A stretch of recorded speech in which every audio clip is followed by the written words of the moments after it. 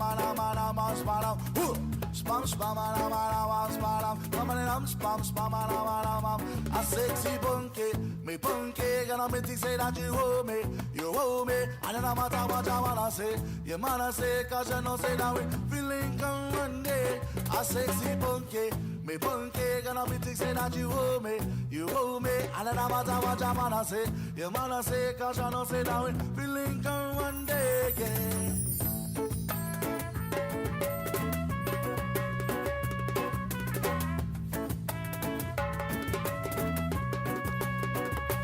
Girl, cause me see the gun, me want you every day. Yeah, and me know see that you won't come away. Girl says your man a day, me treat you like strain. Oh man, I know say that you should be with me, you know your man a pay. I'm a promise I'ma never make you wild. Anytime you want me, take you shopping at the mall. On time to me give me cellular because that's a man I can demand alongside I rise. A sexy punky, me punky, gonna be say that you owe me, and then no matter what your man a say, your man a say, cause I know say now feeling come one day. A sexy punky, me punky, gonna be say that you owe me, and no matter what your man a say, your man a say, cause you know say now feeling come one day, yeah. Rastaman got them alongside this band called High Rise. Chicken. I-94.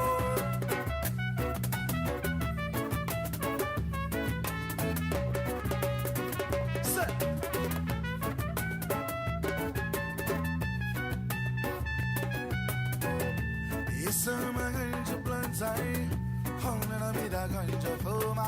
Tizanga di for me put the ganja. Babylon come the light it's up on fire me chan. Yes sama ganja plantai, hona mi da ganja foma. Tizanga di for me put the ganja. Babylon come the light it's up on fire me chan. Good.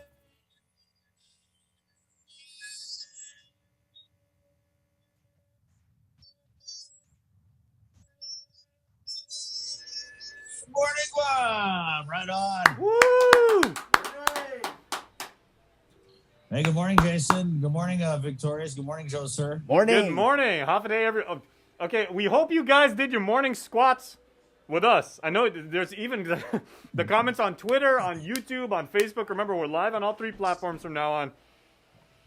Derek Ooka was saying, do you guys, he was like, do you guys know you're being recorded? Yep, absolutely, bro. Oh, do we? Yeah, we know. We did one. Yeah, we did one. If there's anything that is absolutely believable after 2 years of doing this show with these guys, it's that yes, we know we're being recorded. Yeah, we do for sure. Jay, good morning. So, what you're getting some squats in there to get us started, huh? Yeah. So Joe, sir, Vic, and I. Well, Vic gassed up. Vic, man. Man, I need to work on my form, guys. Haven't been into the gym in a while since last year. Yeah, I think the only squats Vic does is in the bathroom. Yeah. So what we were doing, of course, you guys couldn't hear us because you had music playing, but we're like, me and Joe, sir, were like, guys, one set. We're like, all right. So we're like, hey, Link fam, let's go all do squats together. And Vic was like, all right, 20. We're like, no, it's not 1, 2, 3, 4, 5. We're like, every time up and down 4 times is 1. And he's like, oh, yeah, I'm out. I was like, what? They said 20. I can do 20. I don't...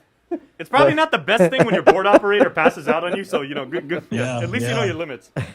Yeah, we're a little short on board operators, Jay, so take it easy on the guy. But yeah, you're one of those long one counters. So what is it? Up, down, that's 1. That's crazy. Yeah. Hey, Chris, how are things in EPAN? And more importantly, you've asked so many people, like in recent history on the show, how's your mental health? And you are now in what, day 4 of isolation or quarantine, right? I lost track. Yeah. I lost track. Even if time space is kind of like escaping you right now, how are you doing though, my friend? Because that's not the easiest thing to do, and many people have done it. Yeah, I mean, it is what it is, bro. We've just been staying home. We went outside a couple times. We're actually gonna go hopefully get cleared today and get tested this morning. So But with the protocol for GDOE, the kids, they're not even going back to school until next week. But I'm actually supposed to go back to work, but I forgot I have a procedure scheduled for tomorrow morning. So that's what I'm thinking about today. I don't know if you know, you know. Oh wait, that procedure. Yeah. I was like, wait, when you say procedure, I was like, hang on. Me and Vic were about to we're about to make red beans and rice, like get some of the food ready. But I don't think you'll be needing to cook when you have like that kind of procedure. Yeah, I'm gonna be doing a whole lot of squats today, but like Vic, I'll be doing them in the bathroom. Okay, so we don't want to get into the gory details, but Chris and I were roughly the same age. You're approaching the half-century mark, and when you are 50, guys, this is something that science has proven you have to do. Please go get a colonoscopy. The screening works. Please go get it taken care of. So, Chris, kudos to you for getting that taken care of. Thanks, Jay. I'm so excited for it. I've been looking forward to it all week, actually. When you're in quarantine, I'm sure that literally is the highlight of your week. Yeah, it is. I mean, I'm serious. I'm like, okay, you're gonna put what up my butt? But I get to leave the house, right? Okay, I'm in. Sign me up. Yeah, I mean, I'm a tech guy. I love fiber optics. I'm not sure if I love fiber optics that much, but it's the fiber optics to see if you've been getting your fiber. Yeah. Fiber But also, Lee, Chris, more importantly, you were very, very, very honest and very forthright talking about like how one of your boys actually tested positive for COVID-19. He's fine and everything like that. But you've been with the kids this week and everything. And how are your little ones? Because you've gotten so many comments of people offering, their prayers, just saying, I hope you and the family are all okay. They're doing really good. They're actually more normal than ever. I mean, they got the homework the last couple of days, so we're doing homework, but they've been pretty fun. Actually, man, Jay, I mean, I hope the big bosses aren't listening, but this has really been a blessing because you know how busy we are at work, man. And with weekdays, the kids go to school up north, so they don't get to really sleep over at Dad's house on the weekdays. So it's actually been really nice to be able to spend the day with them. I mean, yeah, we're teleworking and stuff, but just to have them around and be able to cook for them on a weekday without interruption, it's actually pretty nice. I mean, I'm very glad that they're not sick. I mean, they could be asymptomatic. I guess we'll find out today when we get tested. And then my son who caught COVID, he's doing pretty good now. I mean, I think he's flipped a couple video games. So, yeah, I mean, we're very lucky. Obviously, working on the show and in the media, you hear so much about how different people fare against COVID. Some people, right, it's just a big nothing burger. And other people, as we know, tragically, end up in the hospital and dying. And then, because my boy's unvaccinated, I was a little bit worried. But like I said, the first day was it was pretty much like the flu. And I'm not making a flu comparison because I know it's not the flu. I'm just saying his symptoms on the first day were he stayed in bed the first day. Second day, he was kind of doing this thing where he's like, oh, Dad, I'm good. And I video call him, but I could tell he was a little worried. Third day, it was like, yeah, okay, what are you going to cook for me? So I dropped him. Well, his Nana came over yesterday to drop the two little kids' homework, so I sent some food up to him at the house. So he's doing good, guys. And I mean,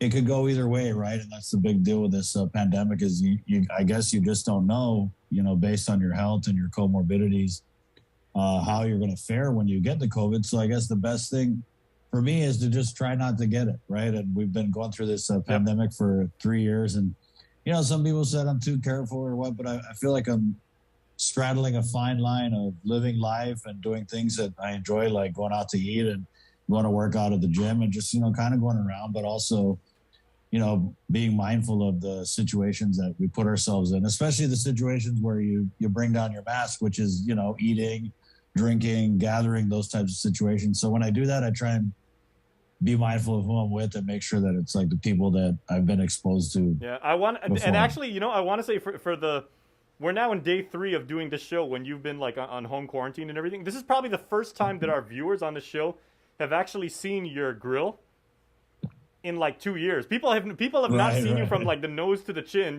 because you've all, the 4 of us have always been wearing a mask on this show in the studio and everything like that. But you're starting now. I'm gonna get started, Jay. So we got to get into this. And what I'm gonna do. And speaking of that, though, like again, kudos to you for actually talking about the fact that you are being a responsible man in middle ages. You're gonna go get the colonoscopy. People are Yeah, already go commenting. get your colonoscopy, guys. Yeah. Yeah, but like Elizabeth Agigi was saying, kudos to you for getting your colonoscopy. You're getting Purple Heart emojis. Joy Godwin sends you love. Mark Tyron has a suggestion. He goes, Chris, make sure your doctor has small hands. No, I want the one with the big hands. I got Dr. Ferger. He's got the biggest hands. They brought in one doctor, and I was like, no, his hands are too small. Give me Dr. Ferger. That's a Tatamona doctor right there. That's not what they meant by go big or go home. You know. Right. Thank you, guys. Yeah. I mean, on a serious note, though, it's like so easy to forget and neglect like your regular health maintenance because, you know, we've been in this pandemic. But I mean, when we get these doctors on, they all talk about the same thing. There's people have been putting things off for the last few years, right? So make sure you guys go get checked and do those kind of like routine maintenance things. You know, I've dodged a couple of big bullets in this pandemic, from the diabetes to just, you know, all the mental health stuff that we're all going through. So hopefully it turns out good. There you go. Morning, Jay. The show's brought to you by Pacific Points, Cabo Enterprises, ITD, and Jack in the Box at 6:30. Wait, what do you got go? Okay, the funny thing too is I'm gonna let people like know a little BTS, a little behind the scenes secret here. Chris, of course, is using the virtual background, so it looks like he's on the set. But of course, he is home at his wonderful, lovely residence in Ipan. Can you please turn off? Can we see your kitchen? Because you've got a really nice kitchen. We know you're a master when it comes to like Jay, cooking. Come on, Jay. But you got the little ones running around in the back. We've seen the kitchen because we know you. I mean, we're all family here and everything. But you got a really nice kitchen, and those accordion shutters you have, bro, top notch. I love those. Jay. No shade. You got a nice kitchen. Okay, Jay. Well, I'll take you on a tour later on. Okay. Okay, that's a promise from the man himself, you guys. I'll give you something to look forward to, guys. Let's go ahead and, who's coming on the show? We have Mayor Louise Rivera of Tatuha. She's coming on to talk about the MPC for Tamuning Mount Harmon. They approved the Vista Del Mar development, so we're getting her. And then we're also getting Luke Scott, who he's known as Lost with Luke's on his Instagram. He's a local photographer, but he's also organizing a protest relative to this development, the Vista Del Mar. It's a huge development. I mean, it's almost $1 billion. It's like $700 million development. And it was real controversial because they had applied for a zone variance to build a 26 floor. You guys have all seen the pictures, right? So it's Two Lovers Point. And then you have the Vista Del Mar towering like way above Two Lovers Point. Yeah. Well, I think they ditched the zone variance to build up to 26 floors. And the MPC, which is headed up by Mayor Louise Rivera, approve the project. So we'll talk with her, find out what's in store, and then also talk with Luke and kind of listen into his concerns that he has. And I think he's having that protest on Friday. And then we got Tomas Maglonia, regional news. I don't know where he's going to be coming at us in Saipan. Here's a Bird Island yesterday. Who knows where it'll be today? Yeah. Maybe Garapan, maybe You Beach never Road. know. It's something to look forward to on the link. And right now, looking forward to our first look at news, which is brought to you by Pacific Points. Here with the very latest from the KUAM News team. Good morning, Jason Solis. All right, Chris, and real quick, we do have some comments. People are really looking forward. Elizabeth Agigi says, Chris, looking forward to a tour of your crib. So, you know, you got to show that you're on the clock now, my friend. So while you figure out how you'll take us around your humble abode. I need to go straighten up before I take you around. While you figure out how you'll take us around your humble abode, let's get to news. And, of course, thank you to our friends at Pacific Points for bringing you the link headlines each and every day. And once again, we start with tragedy on our island, a very melancholy note once again. And for our island has suffered another COVID-related fatality. A 72-year-old woman passed away on February the 14th, Monday, at the Guam Memorial Hospital. She was vaccinated without a booster shot, and she did have underlying health conditions. 611 new COVID cases out of 1,577 specimens analyzed on Monday were also confirmed. 611 again out of 1,577. That's a test positivity rate of better than 38%. Of those new cases, the Department of Defense did confirm 81 of them, and also from GDOE, 54 new student cases were confirmed yesterday, along with 5 new cases originating from staff in the largest agency in the government of Guam. Hospitalizations for the virus, of course, yesterday they were at an alarming rate of 70. As of last night, they were reported to be down to 58, which is still quite high. Still very much cause for concern. 34 patients are at GMH. 23 are up here in Dedido at Guam Regional Medical City. And there is 1 patient that has been admitted to the U.S. Naval Hospital in Agana Heights. Of the patients admitted, again, 58 of them, 3 are in the ICU, and 2 of those 3 are on ventilators. There have now been 40,891 officially reported cases, with exactly 5,200 of your fellow Guamanians currently in isolation due to COVID-19. Switching to consumer goods, prices at the pumps have jumped to $5.39 a gallon for fuel. On Tuesday, the billboards at mobile gas stations show that the price of regular gas is now well over $5. That's a 21-cent increase from the last time fuel prices increased. That was on February 1st when they went up to $5.04. Again, they're $5.39 at mobile stations this morning. Shell and 76 Circle K service stations are, of course, expected to follow suit to some degree. All right, let's go back to the newsroom now. Isaiah Uggan is standing by, and he has your morning update. Here is Isaiah with the headlines. This news update is brought to you by Pacific Points. Do more, get more. Howdy everyone, Guahusi Isaiah Uggan with your linked news update. More information revealed yesterday on the Defense Department's plans for a missile defense system to be constructed on Guam. Tyler Matanani reports on a media briefing with Joint Region Marianas Commander Rear Admiral Benjamin Nicholson. It's been widely reported since March of last year about talks in D.C. about the need for a 360-degree air and ground missile defense system to defend Guam from emerging threats from countries like North Korea and China. The defense system was included in the Pacific Deterrence Initiative.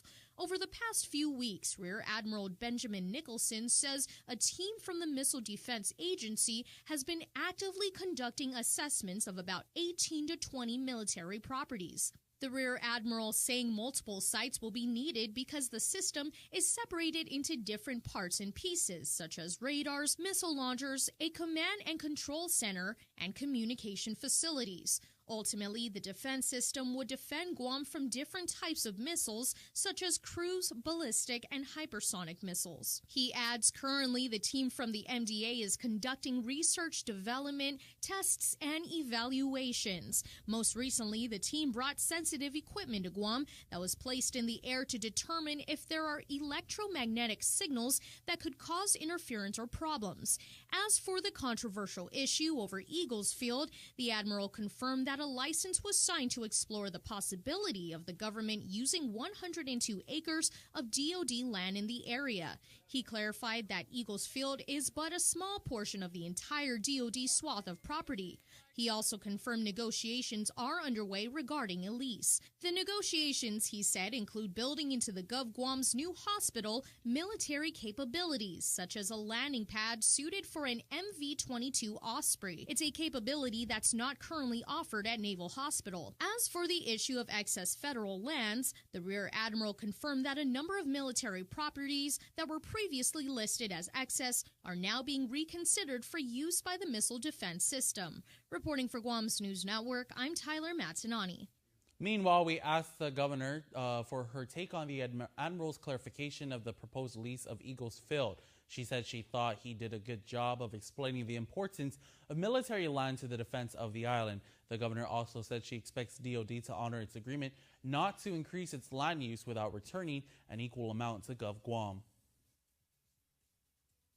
They are supposed to do net negative, which means that they're not to expand their land space, but to work within their land space and to also be able to return lands that are not going to be potentially used for their use. Eagles Field was never in the net negative list. It never was. It was never defined or listed as excess land. So the portion that he's going to be, or the Navy is going to be not returning, but they are going to allow us to use in the form of a lease, is what we wanted for the hospital. It's about 102 acres, and that'll be carved out in Eagles Field. And as far as the governor is concerned, they're already negotiating a lease for the Manila property and hope to finalize it by the end of the year. A bill to amend the law that requires what's known as fiscal notes to determine the financial impact of all proposed legislation got some pushback from the budget director today during a public hearing. Senator Tello Taitagui's measure proposes several changes, including not allowing a bill to be reported out of a committee without a fiscal note and imposing a $250 fine against officials who don't provide the necessary information. If approved, Bill 178 mandates both the Director of Bureau Budget and Management Research and the Director of Department affected by a bill to prepare and approve a fiscal note or a fiscal waiver, or they will end up paying an administrative fine as a personal expense for noncompliance. But Budget Director Lester Carlson says his agency has been providing the fiscal notes as required by law, although there are times when agencies don't provide data in time for a hearing or legislative session. He says the legislature is also not blameless when it comes to public transparency and cited an example. In preparation for this public hearing, I have also been monitoring the legislature's website to find out if the fiscal note that we submitted in August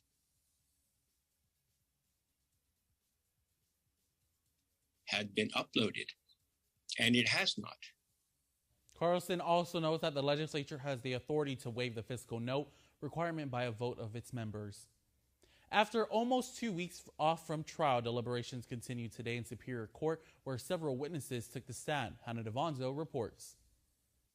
Tensions could be felt Tuesday during day 4 of trial, as Sked appeared to be very nervous as a slew of witnesses took the stand. Among those were a mother and daughter who reside in Mungmung. They alleged that Sked approached their home on April 4th of last year and invited her in for breakfast despite her being a stranger. I kind of sensed something was wrong, she was distraught.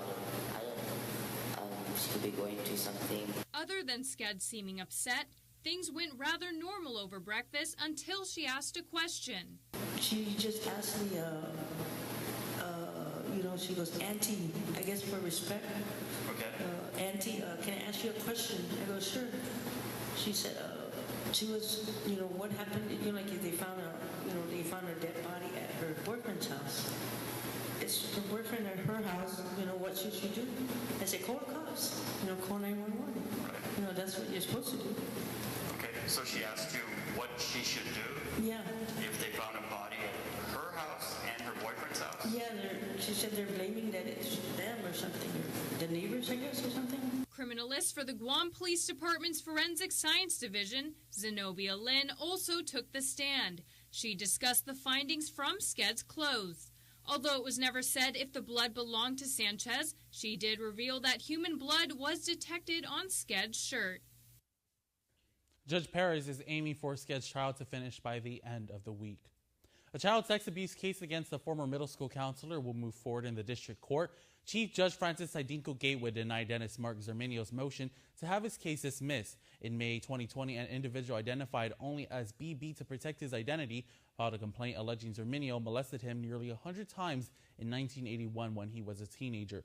Zerminio was the counselor at the time at Agueda Johnson Middle School. The victim was in the 8th grade. With a motion to dismiss denied, a scheduling conference has been scheduled for March 3rd. As we reported, a second child sexual abuse complaint involving another victim was filed on Monday against Zerminio and the government of Guam. The victim was in the 7th grade and also a student at Agueda Johnson Middle School. The alleged abuse also occurred in 1981. Over in the CNMI, an issue with Sojin COVID test kits from South Korea poses problems for their frontline. One frustrated health official told legislators in a meeting today that businesses should mandate the vaccine to ease the burden. Tomas McGlutnier reports. The CNMI's COVID testing capacity is slowing down. More people want to get tested, but there's an issue with Solgent PCR testing kits from South Korea. Tests were coming back with erroneous results. The NMI's chief of testing operations sounded the alarm as lawmakers peppered government and health officials with questions at a legislative hearing on Tuesday. It led to chaos, I guess. People wanting to get tested, which we only inform those who are presumed positive. As Omicron floods the island, he says mayhem erupted in one location, leaving some people in panic with issues on the South Korean platform. We are trying to identify the Sojin test kits to bring it back up on board to quality control. And we are at the state, I believe, on the last check. And hopefully by tomorrow, we get an answer if it's good to go. They've now moved on to PCR testing on the Abbott platform, which must be done within 24 hours of specimen collection. The Solgent platform allows specimens to be frozen for 72 hours. Public Health was not able to confirm how many Solgent test kits are in stock or the CNMI's overall testing capacity, but he says the core issue lies in the wrong motivations to get tested.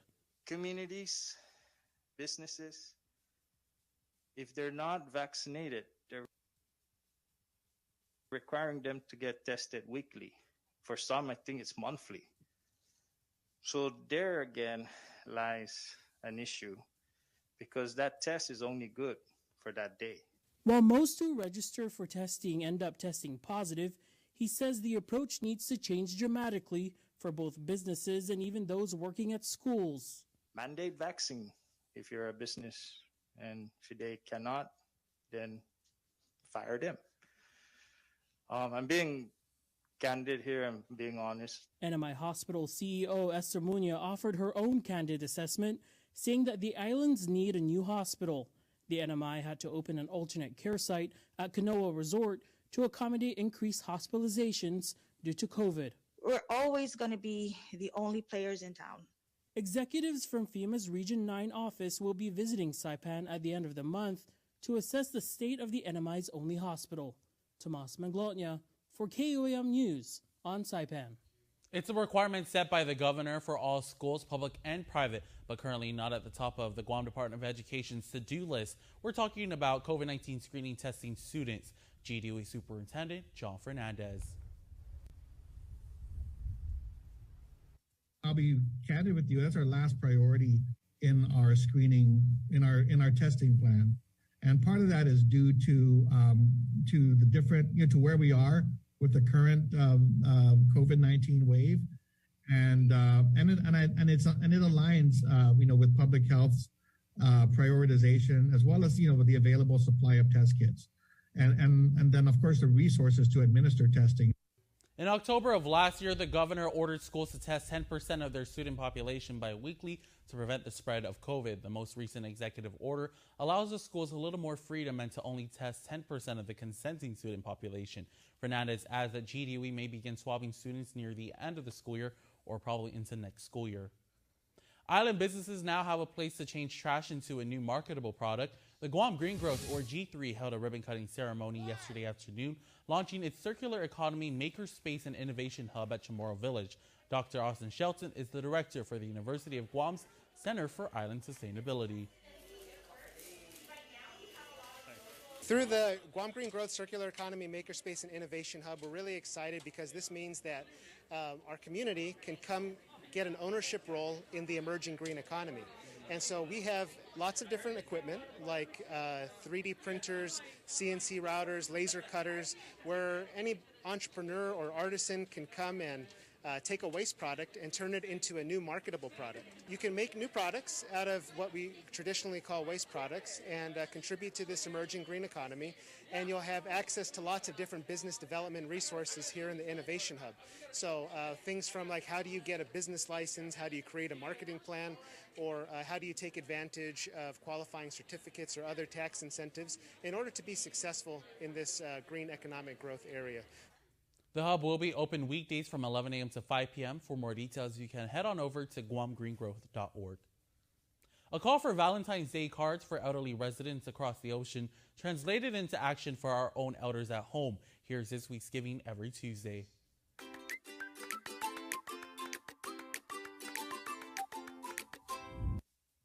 Hi, I'm Jen. I'm Tina. I'm Kristen. I'm Tanya. I'm Janae. I'm Layla. They're just a gaggle of girls on their Better Brunch Bureau WhatsApp group who send ridiculous memes and wordle high or low scores on the daily. And it was through WhatsApp where their powers combined for a special Valentine's Day treat. Here's Tina Canetta. This was inspired by an Instagram post that I saw. A retirement home was asking the public for Valentine's cards to give to their residents because they were on lockdown due to Omicron, so that their family and friends could not visit them. It was a great idea, But the women decided instead of sending Valentine's Day cards off island, they'd focus on the island's elderly at home, the residents of St. Dominic's Senior Home Care. They emailed St. Dominic's, which gave a list of needed items for their almost 40 Manumco residents. The woman pulled their cash together for cases of shampoo, conditioner, and body wash. So we had a lot of support from the community. So in addition to the contributions that we made as a team, we had Paradise Smiles donate toothbrushes and toothpaste. We had Main Street Bakery. They donated Pontosta. So I contacted my auntie, Missy Palomo, over at GCC. She's a part of the early childhood program, and she got her GW high school students to do some decorations for the cards for our senior citizens. The students created cute and colorful animal-shaped cards with little notes of love and encouragement. And Kanata also got St. Francis School on board for cards. And then we also have St. Francis students who also did more cards. Well, I definitely wanted to get my son's class involved. St. Francis, as a school, banded together and was able to contribute the handmade cards that they're going to see in the bags. Kanata says they just wanted to offer some love to the island's Manumco, and they thank all who helped contribute. Reporting for Guam's News Network, I'm Sabrina Salas, Matinani.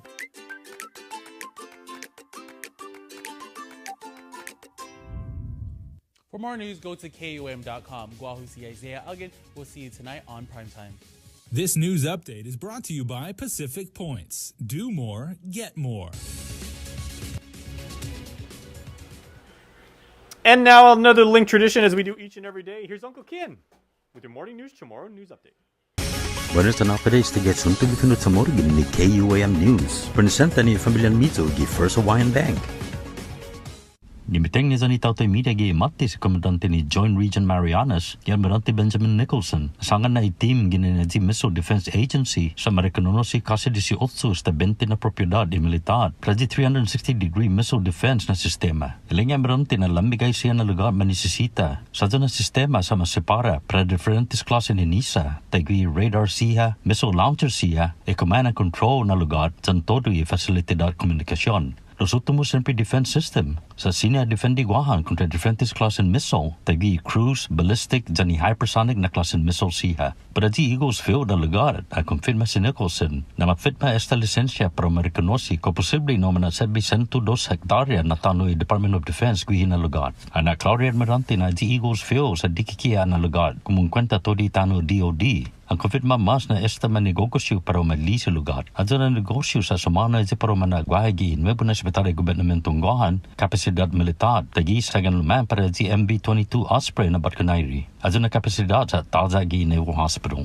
Mas asunto, ibiyo ni para ma-amendi ilay na nesesita na di fiscal notes para ma-determina inefektan todi ng proposo na legislasyon sa kinenta ni Director de Budget ki hiningo kay publiko. Ibiyo ni tinigi Senadora Telo Tairagwe sa proposo siya tinilayka. No semana iti masedi biyo siya ni ma-report huzang i komiteya si na di fiscal note sa 250 pesos na minita kontra azi oficial siya. Nito manasaw na manisisita na informasyon siya. Lo Director de Budget si Lester Carlson, asangan na ihensya niya sa manasasa na fiscal note siya, nung na dinilay. Lo guan na biyahin na ihensya siya, di managwa informasyon kontempo para hearing pat session ni legislatura. Ilang yan at isinalo kay timaksot ni legislatura, datangin po rin ninanok informasyon. Za por ejemplo, as si fiscal note ni masamintig batigi komiteya ni rules, ki Agosto na mes kimapos na sakan, sa tima-upload ko atigi sa niya website ay ihensya niya. Anota lo ko si Carlson, nagaya otoridad legislatura para ma-waive reglamento ni fiscal note kung mabota ni membro niya. Yuto mo na sunto pinot sa moro para pago na Merkulis. Hindi KUAM News, ang kasan ni Nabusan Bas ni para umpatyon kontra ang gining counselor ni middle school sa para masigon mo na yung district court. Ihefe na West Francis Tadinco Gatewood sa hapon ni motion Dennis Mark Zermeno para maritira ikaw sa niya. Di Mazu 2020, gawang persona na ma-identifika na sa BB sa para mapertehi na anya dupusi, hafayo complain sa atsaki si Zermeno na minilastagwe ka na 100 biyahi. Di 1980 na saka na minore dadgwe. Si Zermeno sa counselor ni Agada Johnston Middle School guhin na tempo ay biktima sa stabagi 8 grado guhin na eskwela. Sa pudi mapuni motion para maritira ikaw sa mas schedule di scheduling conference conference para diatres gimatsu. Nurin report KUAM segundo na kausan na nabusan bus ni para padgon. Yoto na biktima sa mafayo gi Lunes kontra si Zermeno sa gobernamentong Guahan. Ibiktima sa 7 grado na estudyante gi Agada Johnston Middle School Lokwi. Nabusan este na biktima sa masusere Lokwi gi 1980 na sakan. Para Guam News Network, Guasikin Conception. Yasuto ifinutamuro sa presenta sa ninafatto ni familia Mizo gi First Hawaiian Bank. Say hello to the First Hawaiian Bank mobile app. Want a better look at your spending? With Money Map, you can automatically create budgets and manage where your money is going. Know when you have a green light or when it's time to slow down. Maybe cook more meals at home this week. Set your goals, track your progress, and find your way to exactly where you want to be. With Money Map from the First Hawaiian Bank mobile app. It all starts with yes. No bonus, too hot for me. That's hot, Barnett! Thank you. I just get emotional in February because Valentine. Do you feel like you're missing out on something? Make life more rewarding with Pacific Points.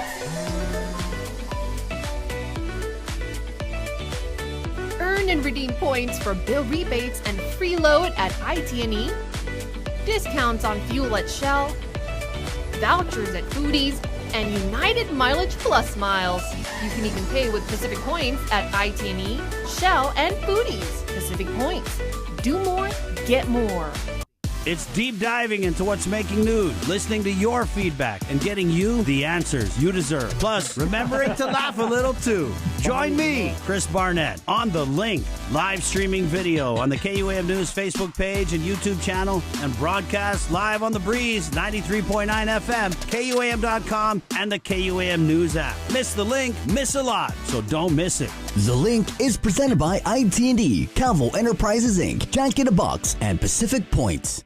GU Self-Storage, conveniently located near the Harmon McDonald's. We offer affordable rates, online payments, and auto bill pay for your convenience. Plus gate access daily from 6 a.m. to 9 p.m. Call us today at 648-7867 for more information.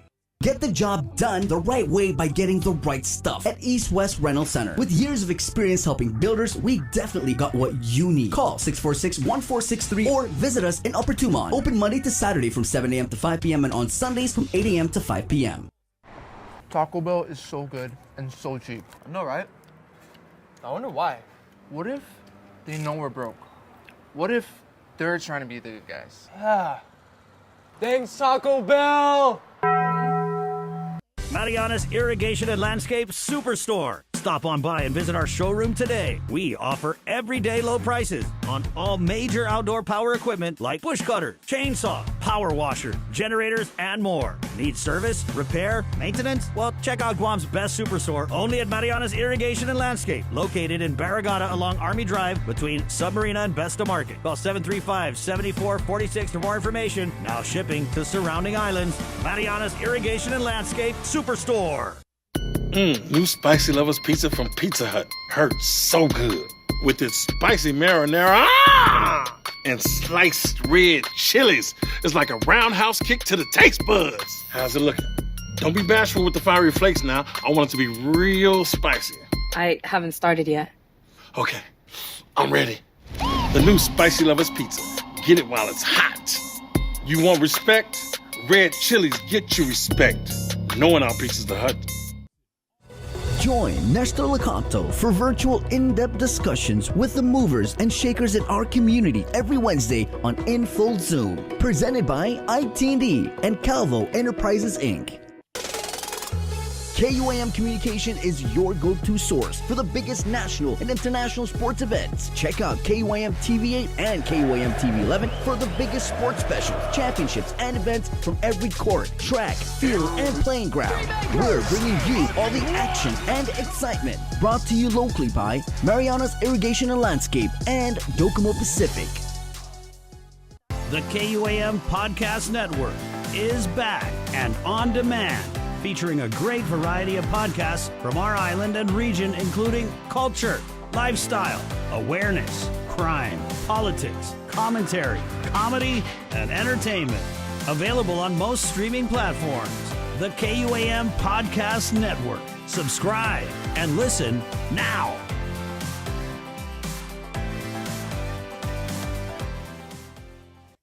It's Feed Me Fridays on The Link. Good eats, good company, and beyond good chow with Team KUAM checking out Guam's most tantalizing, tempting menu items. Every Friday on The Link, listen on Breeze 93.9 FM or stream online. Brought to you by King's Restaurants, Ruby Tuesday Guam, and Devondale. Real milk from free grazing cows.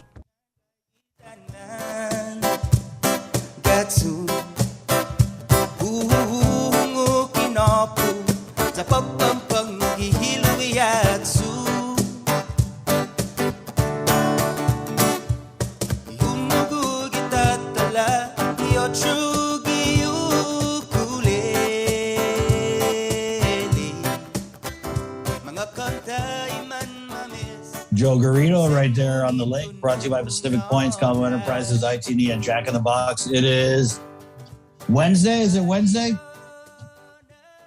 Okay, it's Wednesday. I'm losing track, but a silver lining of being on home quarantine is I haven't had to use any gas, and the price of gas, what is it now? 530, 540, 38, right? 538? 538, yep. So, wow.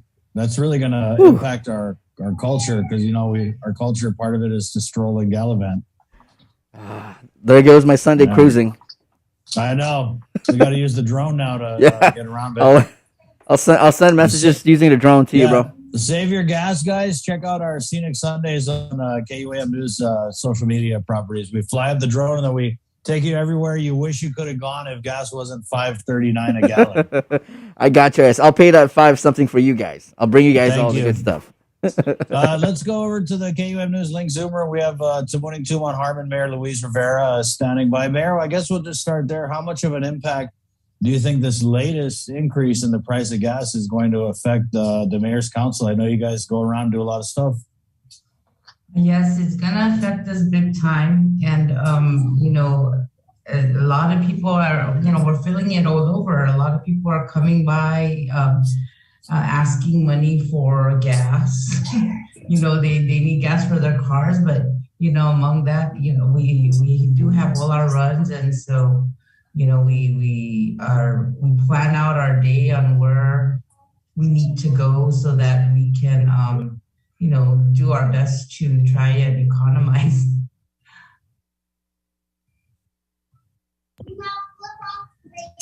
I'm pretty sure that's going to be an impact. When you say people come and ask you money for gas, I know that there are a few panhandlers in the area around the mayor's office, but are these people who are just coming in like they're really hard up and they want like $5-10 or something?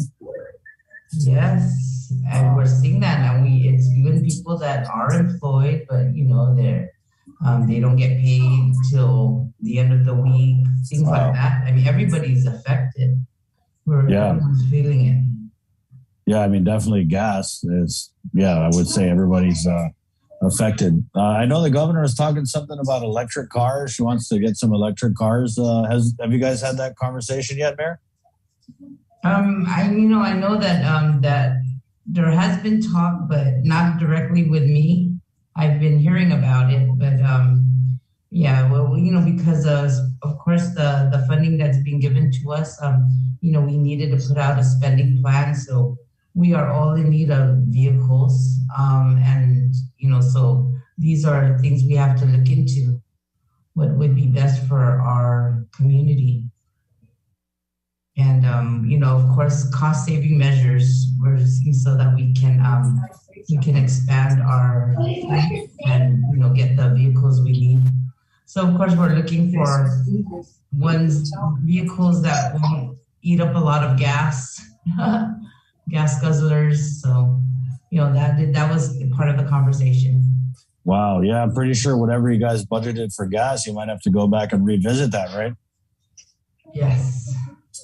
Wow, that probably what you budgeted before won't even tickle your tank now. That's right. Yeah. Especially with more duties of course, distribution of different things, and then assisting residents who have no transportation or have no one else to assist them with picking up groceries or their medications, things like that. Mayor, I guess we got to be careful because I know you guys are doing the abandoned vehicle cleanup. Just make sure the vehicle's really abandoned and they didn't just run out of gas. Yeah, we do our best to find out information in regards to vehicles that are out there. Not only with their license plate number, but we even have to dig out, try to see their VIN numbers, if it's legible, we'll right. Mayor, we asked you on because I know there was a big municipal planning council, this controversial Vista Del Mar project. So you guys, the MPC, approved the project, but it wasn't before they made some changes to the request. Was it just the zone variance, Mayor, that they kind of did away with? There was also an application for height. In a hotel zone, they can build up to 15 stories. So I know their initial application was way higher than that. 26, I think it was 26 stories, right? Yes. Yeah. 26 stories. And then after the first public hearing, the developer and the representative listened to the testimonies that were given, along with our MPC, and they made the changes. So when it came time for the second public hearing with our council, Mr. Swavely presented the changes, and then the Municipal Planning Council said, I'm sorry, we can't support it because of, the high request, and why do you need to go that high? And, so again,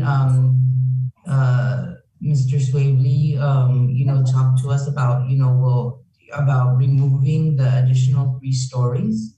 So when he said that, that they were going to remove the additional 3 stories, then they no longer need an approval from us. That application for height becomes mute. So that was one. And then the other part with everyone's concerns, listening to everyone's testimonies, was about the development on the beach. And so, he had told us about the changes that were made, all the big water, Patty, in case you guys want toast. Things like that. A lot of changes were made. So because it's a tentative application, we made sure to explain that even if the Municipal Planning Council votes to approve it or disapprove it, it is up to the commission to make the final decision. So, again, so that's when, when they agreed to make changes and move forward and not hurt the environment, talked about the different impacts, and just moving it away from the beach side. That's when the MPC said, okay, we'll approve it. You make all these changes, and then there's going to be all these conditions that you need to follow. And so again, the fight is with the final meeting with the Guam Land Use Commission. And there will be a hybrid commission because of the cost of the project. Right, yeah. So initially it was the height, right, that was a big issue, and so that's no longer a problem. And then you made them pinky promise not to hurt the environment. Right. I mean, they talked about, the trees that are down there, that have all these wonderful butterflies. So, what they did was they put, like where they cannot, no touch zone, like 100 feet around that butterfly tree. And then, like with, other things too. So there was a supplemental package that was provided.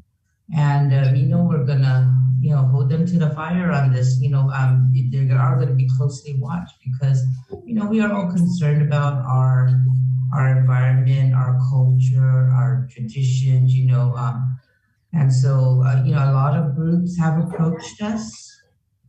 A lot of people came out and gave their testimony.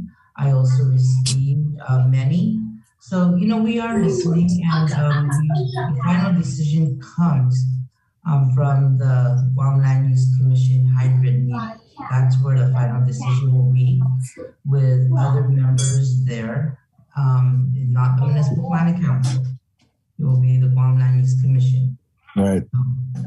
Mayor, I know that you said you heard from a lot of groups, and I feel like pretty much every significant environmental group on Guam chimed in on this project, and you could see across social media a lot of the different postings. And there actually is a protest. I want to say it's this Friday, right in front of your office, the ITC intersection. Can we bring in Lawsuit Luke?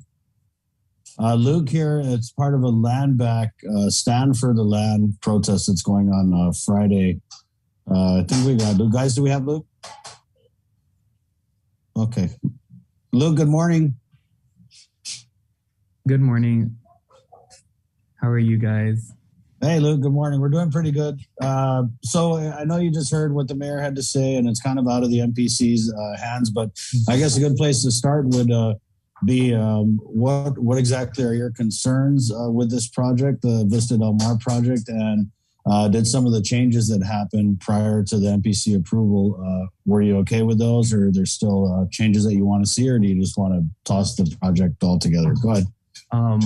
Well, for me personally, I would just want the project tossed altogether because we're also not looking at the impacts after the building and the, I guess, foot traffic that goes on in the natural environment there. And granted, they're doing environmental studies on how this building would impact, I guess, the environment around them, but also it's the foot traffic from guests and whatnot that have the real impact on the environment. And I think, it's nice that a hotel is, a new hotel is coming to Guam, but also, why are we trying to reinvent the wheel of traditional tourism? Why can't we take actions to develop more plans of ecotourism and look towards that and look towards revitalizing our culture and educating the people that come here to visit, whether it's long-term or short-term? You know what I mean?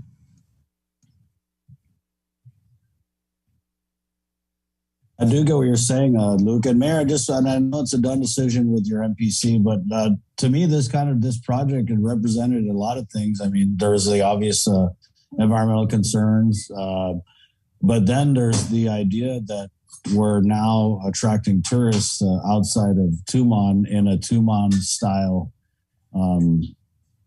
way. You know what I mean? We're building a big hotel with, they wanted to put a water park there. So it's kind of like, to me, a sign that old master plan that they did where they looked at, tourism outside of Tumon. This is like the first, the first move in that direction. So I can see what Luke's saying, that it's a big deal. I mean, this land is pretty pristine. Did you share those concerns, Mayor? Or did you feel like they were kind of addressed when the developers started backing down on some of the concerns that you guys had?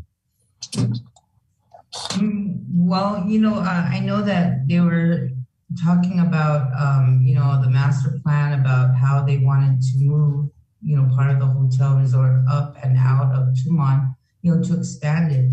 Because, even with all the issues that we're facing with, even with my colleagues, the other mayors are saying, how come, only in Tumon, everything's in Tumon. So, they want to spread it out. And, now that this is happening.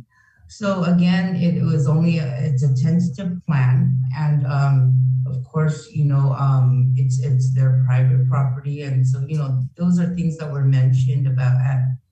And then again, with the neighboring properties around that area, where there's not too many, so they're not really affected. Whereas every development that happens, whether small or big, is going to affect, everyone, that's around there. So, this is one project, but Tumaning alone has a big list of applications that are in there. And especially in heavy populated areas, such as Jonestown, where our only public hospital is. That's one. That's another one coming up. And then there's one off of Route 1 behind the old Northgate Payless. Now it's Triple J. There's another project in there. There's one in Upper Tumon.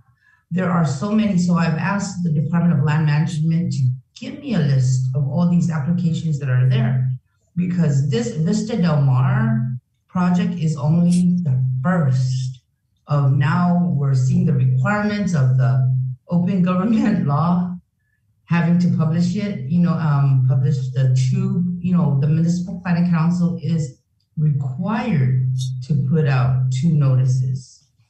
Again, we're not budgeted for that. We're like, okay, where are we going to get the money to pay for this?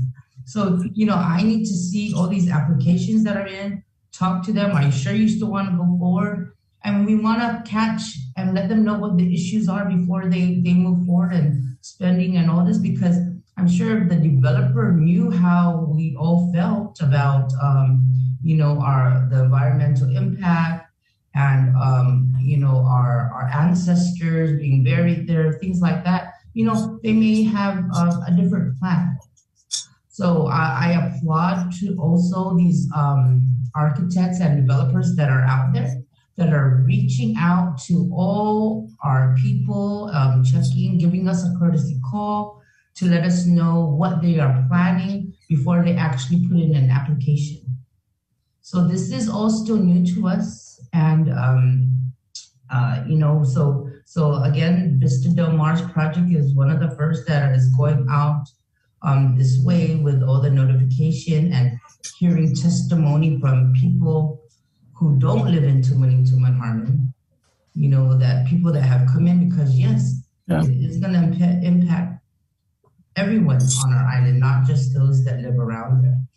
So, again, it goes to the commission. That's where the final decision will be made. So I do look forward to everybody continuing to submit their testimony so that we can forward it to the commission for their review before they make a final decision. Yeah, Luke, obviously the mayor's right? There's just so many projects planned for, not just Tumon Harmon, but of course all over the island, right? As we've had a little bit of a downtime, and now you're starting to see that people are wanting to build stuff up. But Luke, I know your concerns are with Vista Del Mar, but with all these other developments going on in Tumon Harmon, how do you kind of look at these developments and figure out which ones, you want to kind of take a stand against? Well, I think it's for the reason why I chose Vista Del Mar is because it kind of hits home for me, and that general area is a place where I personally go, and a lot of the people I know who I'm close to go to kind of reconnect with, again, our land, our people, our spirits, our ancestors. So I think that's why I chose Vista Del Mar to kind of protest, but also knowing what I know now from Mayor Rivera, I hope that this Stand for Our Land goes beyond Vista Del Mar and reaches to the other different projects, because why do we keep developing Guam into a kind of a mini Hawaii almost? And it's become that, you know what I mean? Before, Tumon used to be a great place with coconut trees and all that, and lots of green area. But now it's just building after building, condominium after condominium, and often not, I don't think it's affordable for the local people. I mean, me as a full-time employee, part-time student, my take home is roughly maybe $800 to $600 every 2 weeks. You know what I mean? That's not affordable. I don't see affordable housing for people on Guam, but a lot of the times it's you have to get a roommate or even live with your family, and that's just an unjust to the local community in itself. Luke, I know that you spend a lot of time in the water down around that area, right? So just, fins in the water assessment of the state of that area now before this Vista Del Mar project has even broke ground. What's your assessment? And how do you think this project will affect the waters that, you and a lot of people swim in? Right now, like from what I've seen and just my personal assessments, there's small bits of like coral bleaching that goes on, but also when I go out, the people that I see who are visitors and who don't know often just like step or break the coral that's there, and really affects, the wildlife that inhabits that area. If you look kind of like where Fafai is, you can see a small area of natural like erosion on the top, and it just comes down. There's like a little patch of red dirt that's slowly coming down. But that's just from what I noticed. And I think we as a local community have to do as much as possible to educate not only visitors that come here, but our local people as well on how we can preserve our island and keep it pristine for the next generation. And I think that's where my Stand for Our Land really comes from. Right. And then, Luke, I had a couple more questions for the mayor, but just on this gathering, it's happening Friday, ITC intersection. What's the time? And then how can people get a hold of you if they want more info? The Stand for Our Land is February 17th, so that's actually tomorrow, from 4 to 6 p.m. ITC intersection. And all I can say is people bring posters and bring the people who are close to you who feel passionately about taking a stand for our land as local people.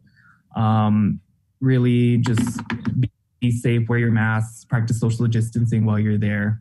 And if you would like to contact me to help out in any way, please DM me, Lost with Luke's on Instagram. Slide into those DMs, guys. It's okay. It's cool. Luke, I'm sorry. This whole interview, I've been saying the protest was on Friday because I don't know why in my mind I thought Friday is a good day for a protest, but it's actually tomorrow. Yeah, it's okay. Thank you. Thank you, Luke. And send us some pics, and we'll be sure to follow up on that. Cool. Thank you guys so much. And I gotta commend you. I love it when I see this kind of passion in someone so young, and it's really good to see, man. I encourage it. Thank you, and I hope you guys shed more spotlight on high school youth who are standing up for this project against. Okay. Yeah, let us know, man. Shoot us. You slide in our DMs, and you let us know. Okay. Thanks, Luke. Thank you. Mayor, the points that Luke brought up, of course, very valid, right? But Tamuning Tuman, Harmon, it's kind of like the business district, right? But on the same side, we have the Guam Visitors Bureaus. They're really trying to pivot our whole approach to attracting tourism with this like ecotourism thing, right? We talk to the former Governor Carl Gutierrez all the time. So when you look at these projects that are slated for construction in Tatuha, do you think that the ones that are designed to kind of attract visitors to the island are designed with that like eco-cultural tourism in mind? Or do you think they're more of the build it big and they will come? Well, what I like about these public hearings is they get our input, and they're approved to conditions.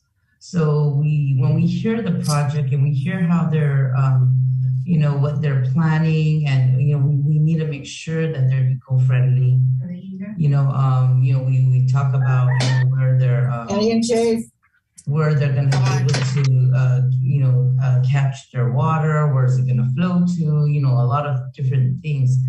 And there has been other projects that we have disapproved in the past because of infrastructure not being there.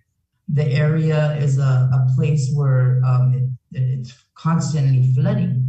It gets really bad, and then all the power outages on that side of the street because not enough power flowing in there. There's all these different things that we look at and we talk about, and that is why it's always important that residents come out to these different public hearings it's the neighbors who know what's going on. They'll know like how many butterflies come over here and fly that way, or don't know if there are those like snails, or that's an area for them. I mean, so there's just so many projects, and it's all coming up, and people are saying, well, this is my land, I bought it, and we want to develop it. We're saying, okay, fine, develop it, but make sure you don't affect everybody else around you. And so with these public hearings and having to go through the application process and all that, this is where we place conditions on it, and we look at the government of Guam to enforce these issues. So it's even about enforcement. My question has always been, who's supposed to go out and enforce it? Again, call the mayor, But, there's different agencies that are there. And so even with the Municipal Planning Council, we don't want to have a public hearing unless the agency review committee reports come out. I want to know, the MPC would say, we want to know, what does GPA have to say about it? What does Waterworks have to say about it? Is there enough water flow? Because it's so many stories high, is everyone, all the neighbors now around there going to have low water pressure? So, there's many things that we look at, and we thank you, Luke, also for, doing this. But my question has been to those that, of course, are testifying against it. What is it, what is it you want done? I mean, why are you against this project?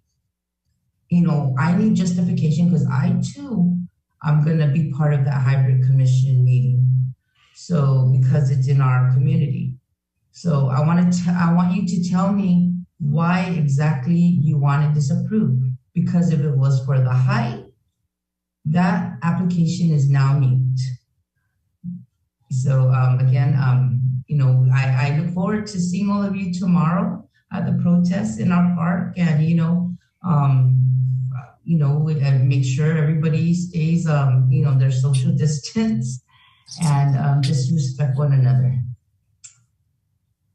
Luke, did you want to respond to the mayor? I mean, I think you kind of covered it earlier, but it kind of sounds like where she's coming from is, okay, you guys were concerned about this, we addressed that. We're concerned about that, we addressed that. So at the end of the day, what are your major concerns, I guess, with this project that you'd like the mayor to take with her to the next meeting? Thank you, Mayor Rivera.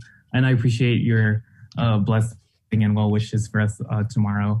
I just want it disapproved because why are we trying to reinvent the wheel of tourism? Why are we adding an amusement park when there's already a one in Tuman and there's one at the mall? Kind of, granted, they're small scale, but again, why are we trying to keep adding and reinventing the wheel of traditional tourism? And I feel strongly that if we're going to develop whatever it may be, it should be for the benefit of the community of Guam as local people. And granted, it's going to bring revenue into Guam and provide jobs, but also with jobs comes being able to afford housing, right? And I think Vista Del Mar isn't a place where locals can find affordable housing truly, because again, it's beachside ocean view, and that is so expensive in itself.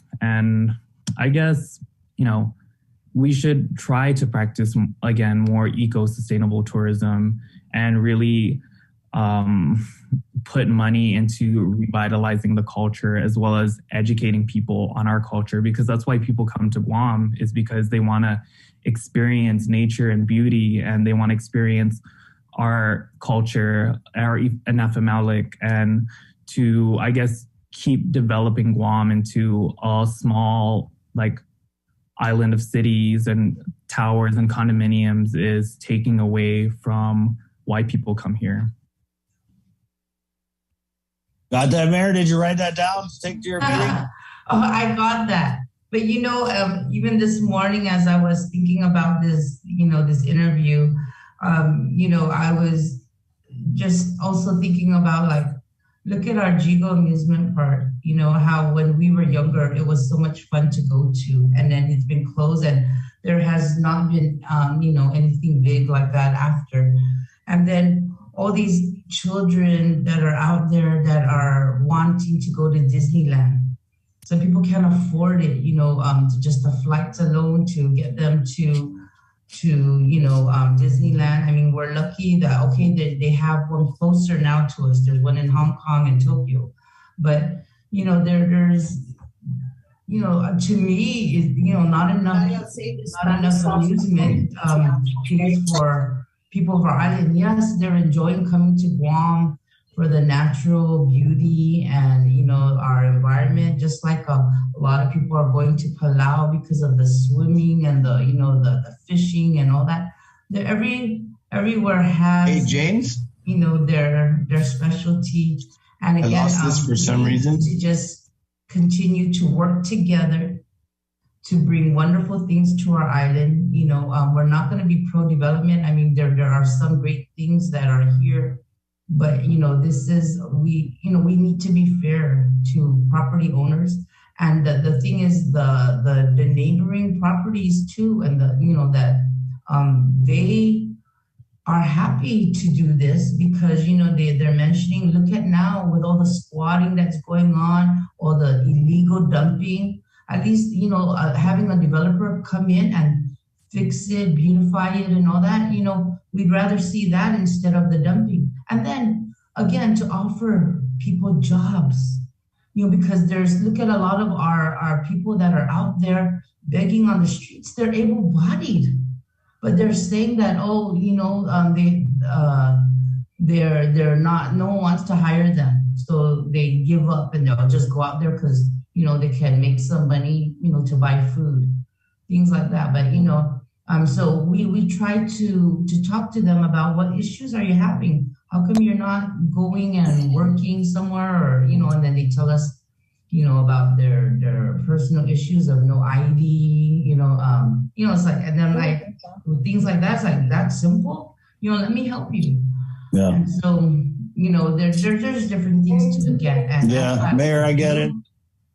I get it. And I mean, come and talk to me. I have an open door policy. Yeah. Let me know. Go check the mayor. I mean, obviously there's a lot of issues at play here. Luke, you're bringing up things from, affordable housing, right? With the impending military buildup. I mean, so much of our housing market is geared towards these military who have these huge housing allowances to spend. So I see what you're saying there. That sounds like a great issue that I know Tomas and I have been kind of talking about looking into that more. Mayor, you're bringing up issues of we're at this crossroads, right? We just spent 3 years with our head underwater in this pandemic. And at the end of the day, you're right. People do need jobs, and we are going to have development, whether some people like it or not. But I think, with people like Luke and people like yourself, we have people in place to kind of like look over everything that's going on and hopefully make sure that we're doing it with balance in mind. I got to run, Mayor, and thank you so much for your time, Luke. Again, props for you. That's tomorrow, 4 to 6 ITC intersection, right? Stand for the land. Yeah. Okay, and you check him out on social media. He's at Lost with Luke's. He's great. Are you a nature photographer, Luke? Is that how you call yourself? I don't know because I don't feel like I have qualifications to be a photographer, but stop. Yeah, I photograph stuff. It takes a lot of pictures, guys. Yeah. Mayor, thank you so much, Mayor, for a great talk. I loved it. Thank you. So much, Mayor, as well. All right, there you go. Hey, guys. We'll see you tomorrow, Luke. Yes, have a great day. Okay, stuff. Bye, 7:30. Bye, Mayor. See you, Luke. We're brought to you by Pacific Points, Calvo Enterprises, ITD, and Jack in the Box. We're coming back with the Minority Report with Senator Chris Duenas next, right here on The Link. Good morning. It's deep diving into what's making news, listening to your feedback, and getting you the answers you deserve. Plus, remembering to laugh a little, too. Join me, Chris Barnett, on The Link, live streaming video on the KUAM News Facebook page and YouTube channel, and broadcast live on The Breeze, 93.9 FM, KUAM.com, and the KUAM News app. Miss The Link, miss a lot, so don't miss it. The Link is presented by IT&D, Calvo Enterprises, Inc., Jack in a Box, and Pacific Points. The KUAM Podcast Network is back and on demand. featuring a great variety of podcasts from our island and region, including culture, lifestyle, awareness, crime, politics, commentary, comedy, and entertainment. Available on most streaming platforms. The KUAM Podcast Network. Subscribe and listen now.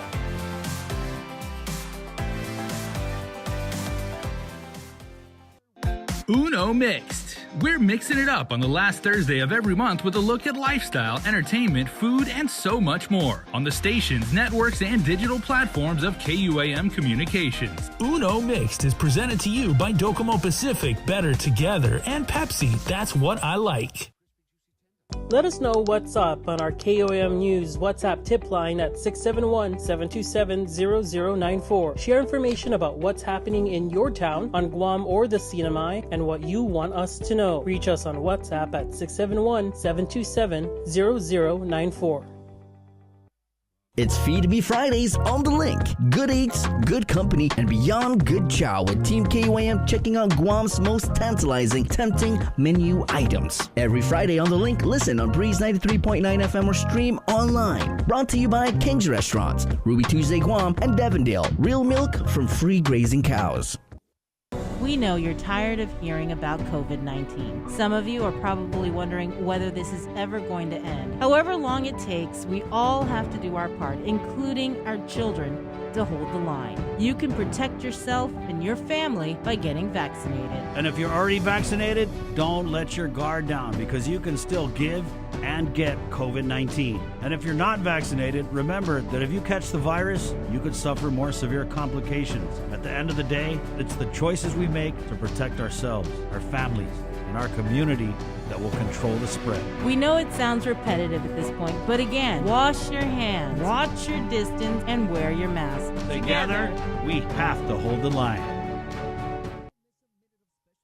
Take in the panoramic beauty of our island each Sunday on the KUM News Instagram with Scenic Sundays. Scroll through the natural beauty of the island on display. Scenic Sundays on the KUM News Instagram is brought to you by Addis Trust and Investment, Location, Service, Trust, and Haagen-Dazs Shops Guam, where every day is made extraordinary. Catch Sports Link on The Link every Friday for the latest sports news, game schedules, athlete profiles, and more. Sports Link airs every Friday on Breeze 93.9 FM and streaming online across our multimedia platforms. Sports Link is brought to you by Mariana's Irrigation and Landscape and Taco Bell. Live Mas. KUAM Communications continues our perpetuation of our Chamorro culture, language, and heritage with features available to our listening and viewing audience, including streaming of Chamorro music 24 hours per day on Isla Digital Radio on KUAM.com and the KUAM News app. Chamorro News Update, weekdays on The Link and the KUAM News YouTube channel. Conversations about life in our Chamorro language podcast, Cuentos Tapaco with Kin Conception. Seasonal specials, shows, and other features highlighting the beauty of our language, culture, and history. It's a new era of our continued commitment to our Chamorro heritage. Isla, watch, listen, stream. Viva Isla! The world of television is more exciting than ever. Don't miss a minute of special presentations from NBC on KUAM TV8 or from CBS on KUAM TV11. Every month, we'll bring you the fun and excitement of award shows and red carpet moments, special series presentation, and other great network programs. Brought to you locally by King's Restaurant, Ruby Tuesday Guam, and Docomo Pacific, giving you more reasons to tune in and turn on. Fall in love with TV again with the best from KUAM Communications.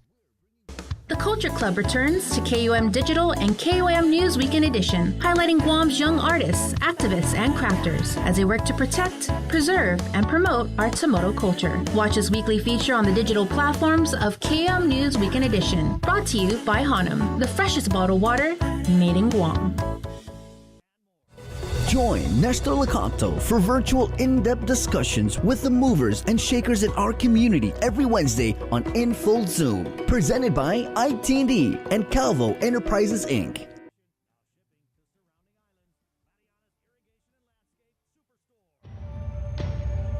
Listen, watch, and learn from the daily Chamorro news updates from KUAM News. Catch them on The Link during the 8 o'clock hour, streaming online on Isla Radio, or on the KUAM News YouTube channel for your convenience. Tune in and stay informed, all while preserving our precious culture through the daily use of our native Chamorro language. Chamorro news updates are brought to you by your familia at First Hawaiian Bank.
Right on, Bradley J. Ogden with Where It Begins. Remember, we've only played local music here on The Link, which is brought to you by Pacific Points, Cabo Enterprises, ITN, and Jack in the Box.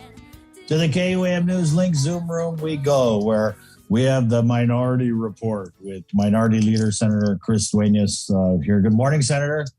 Half a day, Chris and Jason and Joe Sir and The Link and the people of Guam. Glad to be here this morning. I'm assuming you're wearing red, Senator? Well, it's kind of a hybrid, right? Because I was rooting for the Rams because of Matthew Stafford. Of course, he's a Detroit Lion, and a lot of my family members, having our other half of the family been from Michigan, we're always rooting for the Lions. So we were sad to lose him, to LA, but we're happy that he was able to win the big one. So, yeah, I'm wearing a little bit of a Detroit homage here. So, Senator, I know we asked you before, so your team, is it the Detroit Lions? No, that's actually the family team. I got 2 or 3 brothers who are super, the saddest part about my football love is actually I'm a Buffalo Bill. And the terrible part about that is, So, we've had 4 trips to the big dance. Unfortunately, we lost all 4 times. And this year, I thought we were going to the big dance. And in the last 18 seconds, Kansas City had something to say about that. So, but hey, guys, I know we were talking about this offline last time. Wasn't that an amazing playoff series and Super Bowl? I mean, I tell you, this is I think this has really brought the NFL to a different height in terms of the competition. The games were awesome. I mean, first time in history, all 7 NFL playoff games have been decided by 7 points or less. Right. Yeah. Good stuff. Well, that was cute, but let's move on to more pressing issues. Sure. Senator, I wanted to start with this fiscal note hearing that they had yesterday, and it was a quick hearing. I was able to watch most of it last night, but this Senator Joanne Brown, Senator Tala Taitagui, they have this bill where they're trying to require BBMR to do these fiscal notes, which are basically anytime they have a piece of legislation, the governor's office is supposed to say, hey, this bill would impact this much, and this is how much it's going to cost, and this is how much it could potentially bring. You know what I mean? I know you know what a fiscal note is. Sure. But the hearing, it kind of really just seemed to be back and forth where Lester Carlson and BBMR was saying, oh, no, we've been turning into fiscal notes. We've been giving them to the Rules Committee. So I guess we'll just start there. Do they or don't they do the fiscal notes for the measures that needed in the 36th Guam legislature? Yeah, first of all, the bill, I followed the bill through the process, and I was able to catch some of the hearing yesterday. I had some meetings scheduled in the office, but I did go back and review.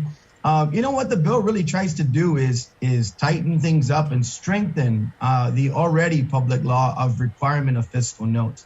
This has actually been a perennial issue in several legislatures, really since the requirement has been in existence, right? A lot of the times the fiscal note really, and keep in mind, the legislature also provides a fiscal note as well from Office of Finance and Budget. So this is where I see why the back and forth kind of happened. But keep in mind, the biggest thing that the fiscal note really is designed to do is, as Senator Tello and Joanne and Senator Brown and others have been saying is, there are times when, in fact, there's a couple bills on for this session. There are times where, there will be an appropriation that's going to have an effect on the overall budget if the funding source is not truly identified. And that's what the fiscal note's supposed to say. And particularly from the executive branch, because keep in mind, they're the ones who have to carry out, right? Like there's an appropriation in this session for $3.5 million of EITC, right? We got to figure out what EITC is that, because right now, this fiscal year, BBMR has identified their $35 million in EITC reimbursement to go for tax refunds. So unless we're talking about the reconciliation for fiscal year 2021, we need to say what that fiscal note says, because that will have an overall impact on the general fund and on tax refunds.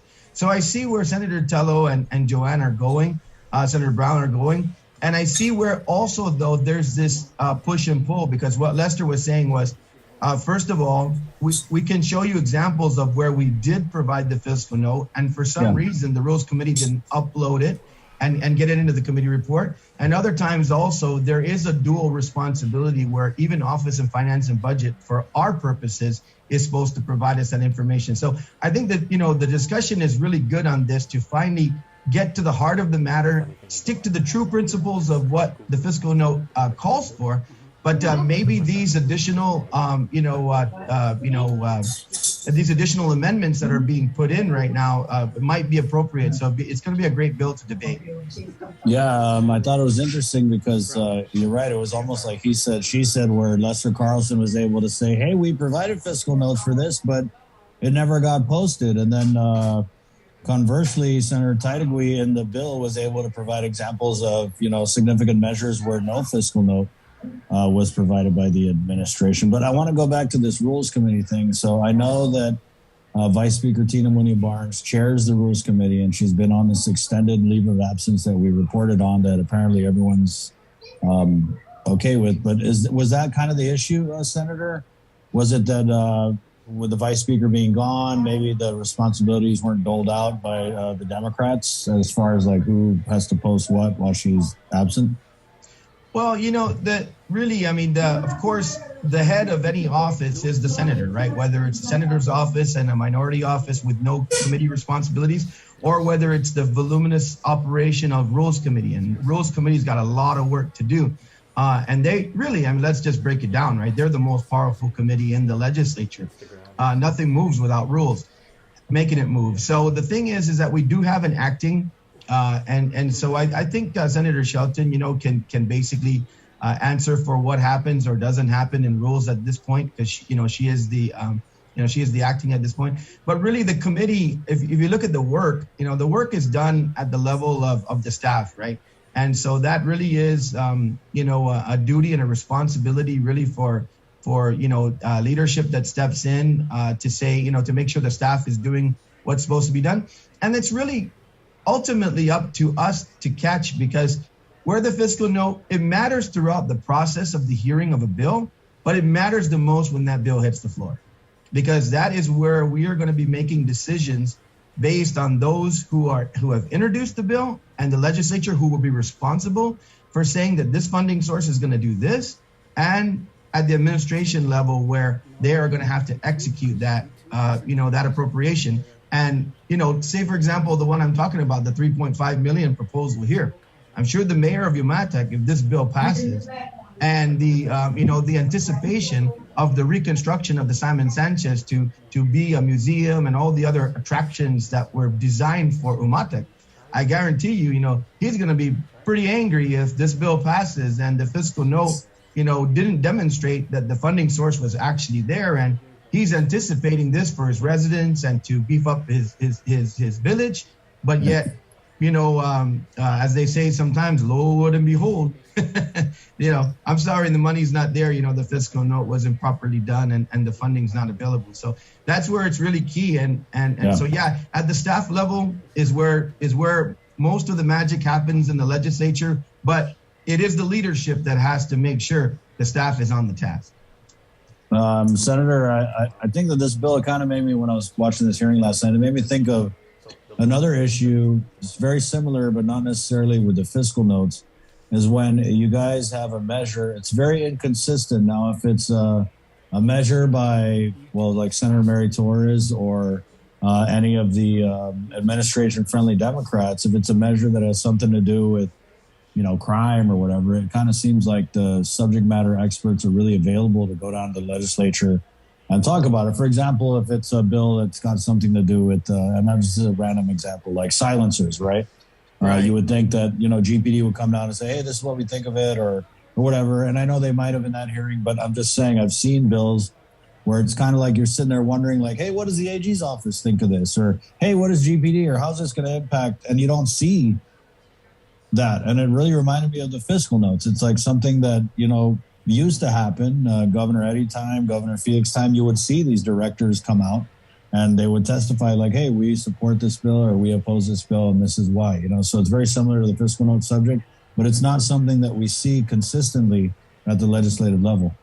Chris, I have to agree. I've been really disappointed in terms of the participation from the executive branch in a lot of these matters. And you're right, even, legal opinions, sometimes stuff that goes over to the agencies. One of the things that's why actually, and you might, find it very interesting. Some folks didn't want us to have committee of the whole in this last meeting on the issue with regard to upgrading the load limits for the roads, right? But yet the same senators asked a lot of questions eventually when we got, and the reason why that committee of the whole came together was there was significant, a lack, I guess, of significant input when the bill was being heard. And here's the thing, Chris, also a lot of times there's really a lot of misunderstanding the way bills are written, right? What we ended up learning more than anything else from that hearing when we had committee of the whole, although it was a stretch to say it had a fiscal impact, but it really did, because when you talk about the ability of, companies to haul different loads and what weight limits, it does have an impact in terms of what that container ends up costing and what goods end up costing when they're in the store, right?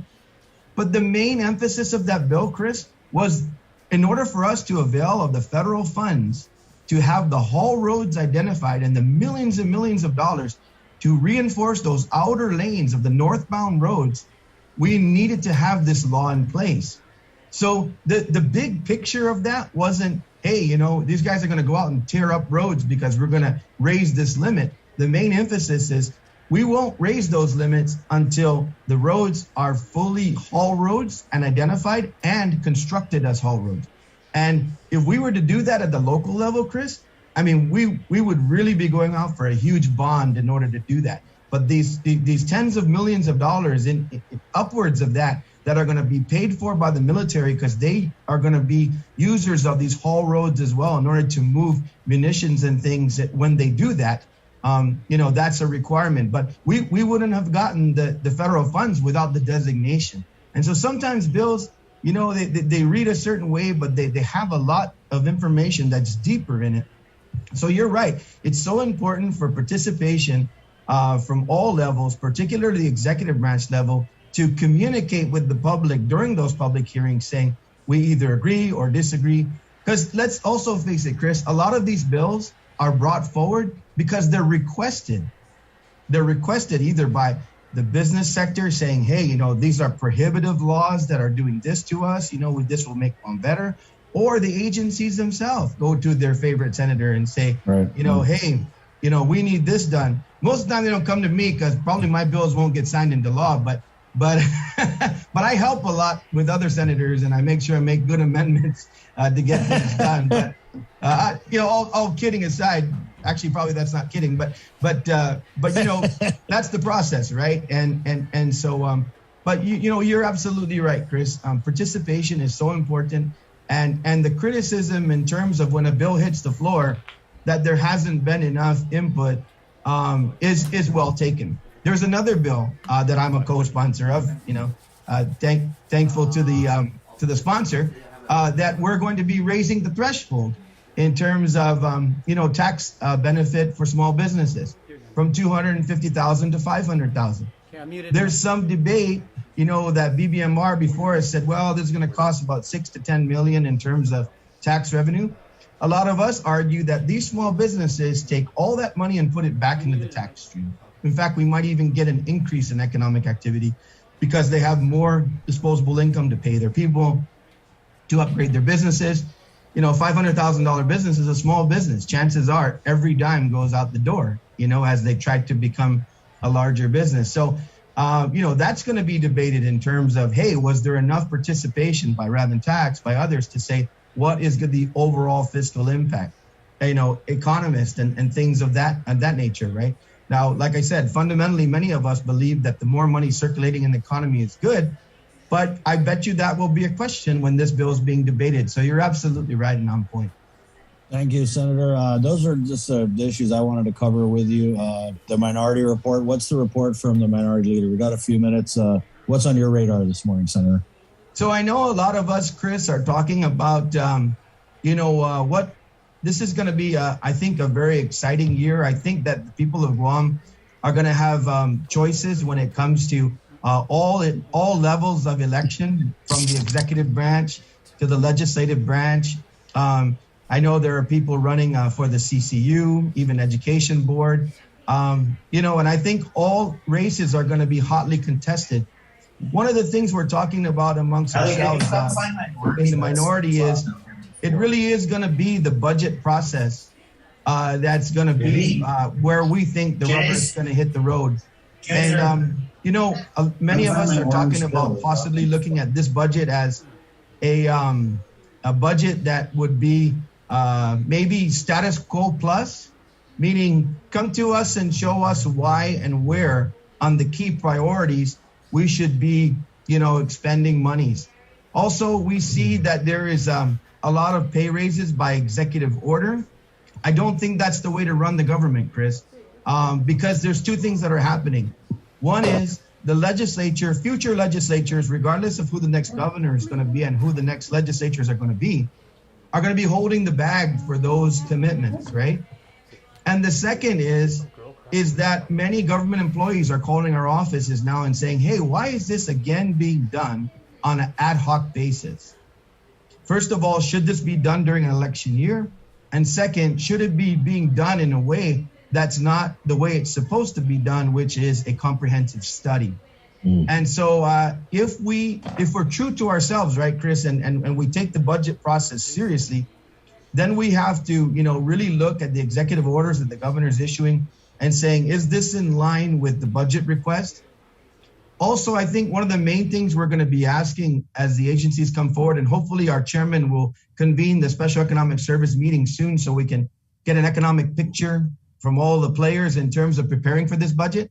But one of the things I think we're going to be looking at very seriously is, and they'll be under oath, there's all this back and forth on don't use ARP to, supplement government operations. And then, we're paying pay raises and we subsidize public health with ARP. Very confusing message. And so I think we've got to be very clear when we're asking questions of the directors as they come before us in this fiscal year budget is, what have you used? What is committed to you under ARP for your operational funds? And how is that sustainable going forward? And and so I think without continuing to get the plan, we should get the plan through the budget. And so that's what a lot of us are talking about. I think Senator Brown has been very clear, and she's been the most vocal in saying that, this is a false economy, regardless of how many reports we get of hey, we're tracking 50, 60, 45, whatever million ahead. That has to come down. That, what goes up has to come down at some point with zero tourism, basically. So it's kind of I think it's kind of important for us to continue to understand funding the priorities and doing what we need to do. but it's one Guam, right? It's the private sector also, it's taxes, it's how we're managing these resources. So I think the minority really has been very strong, vocal, and outspoken when it comes to constraining costs, making sure government can be as efficient as possible and returning as much of that money to the private sector so we can keep our businesses alive. And so that's what we're aiming for, gunning for, and we want to see a very, very robust discussion on the budget in the months ahead. And we also believe that many platforms from teams that are forming to run for various offices will be putting that message out as well, very loud and very clear. Oh, very cryptic, Senator, but I'll get to that in just a second. With these raises, though, you're right, and I want to say going back to the law enforcement raise, which is 18%, right? And I mean, we haven't really been able to ask the governor about this, but if GPD was at the bottom, and I sound like a broken record because I say this every time we talk about these raises, if GPD was the lowest paid law enforcement and we raised everybody up 18%, then GPD, the disparity is still there. So I'm not sure what we did other than in an election year give more people a raise than we were supposed to. So, I mean, it's a win for the governor, Lieutenant Governor Josh. But going back to what you said about having to hold the bag for this down the road, when we asked the governor, one of the things we were able to ask her was, where's the money coming from? Her answer was, to me, concerning because she mentioned like 5 different, and I don't even think they were revenue streams. One of the things she said was like, oh, my directors are very frugal and they save money. So, okay, so directors saving money, that's going to the raises. And then she said something about ARP and the general fund, but it was basically like, we're getting it from here, we're getting it from there, and Josh left $5 in the couch, so we're going to use that. You know what I mean? It was just like, how does this fly in a government? How is that answer acceptable that you're going to pull all this money from all these different places and then come to find out that, oh, that's not even the end of it. Now we're going to give the teachers a raise too. And so you're right. I mean, it's. Yeah. And you know what, Chris, going back to what I was saying earlier, I mean, I'm getting text messages and emails from individuals who have been promised almost a decade ago under this program. I forget what the acronym is actually for. I can get it to you later, but BRIP. It was a funding to teachers for retention when there was all this exodus going out to go and Senator Nelson and myself actually proffered an amendment in this budget to make sure that set aside was there to pay those teachers who weren't paid over those years. And the union has fought for this, the GFT and otherwise.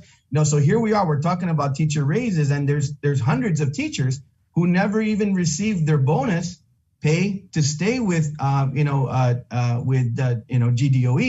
over the years and not go work for Dodea, and it was still so much smaller than what they could have gotten had they gone over to Dodea, but they were committed, right? And here they are, they're not even getting paid what they were entitled to, and then we're talking about raises. So that's exactly why, when we just pull this out of the air and decide to do these things, on the basis of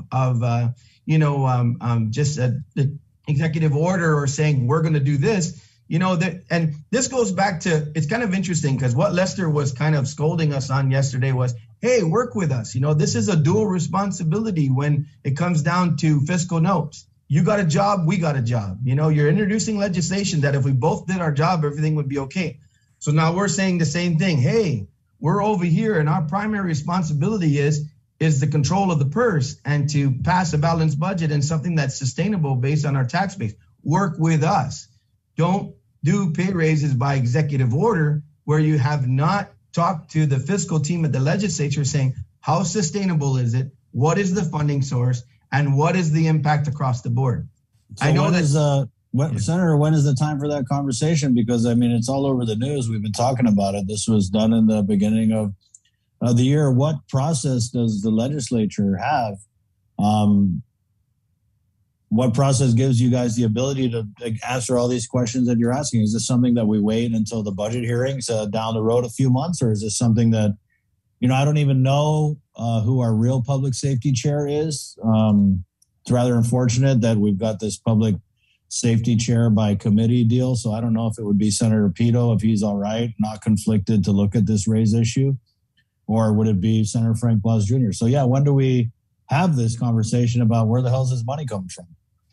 I think many of us are asking it already, but you're right. It's going to be through the budget process. But here's what's going to happen, right? In my opinion, is if we continue to do this, which is not the right way to do it. I mean, first of all, to make executive orders permanent, they have to be codified in law.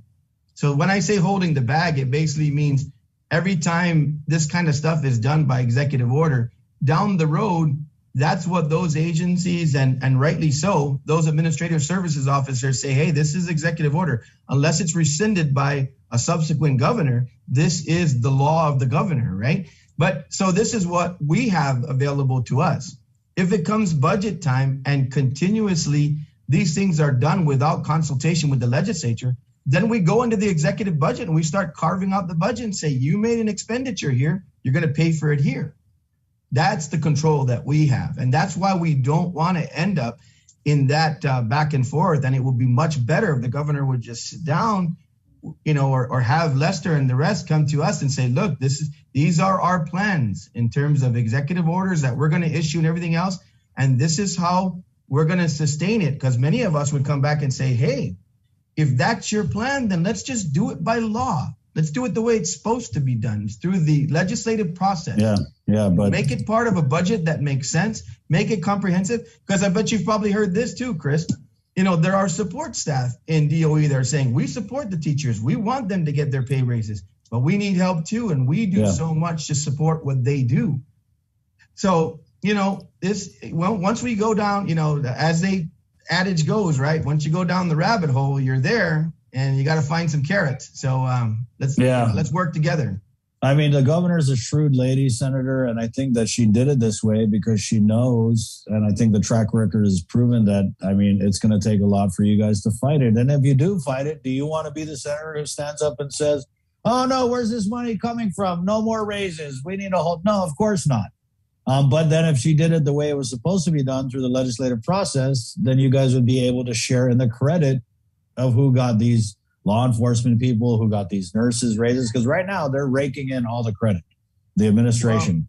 Well, I'll tell you what, Chris, if I decide to take out a packet and run for office again, what I don't want to be is the senator who gets reelected sitting there when all of this stuff is done, and then we start seeing that the money's not there and say, guess what? I gave you a nice raise, but now you got a 32-hour work week because the government can't afford it.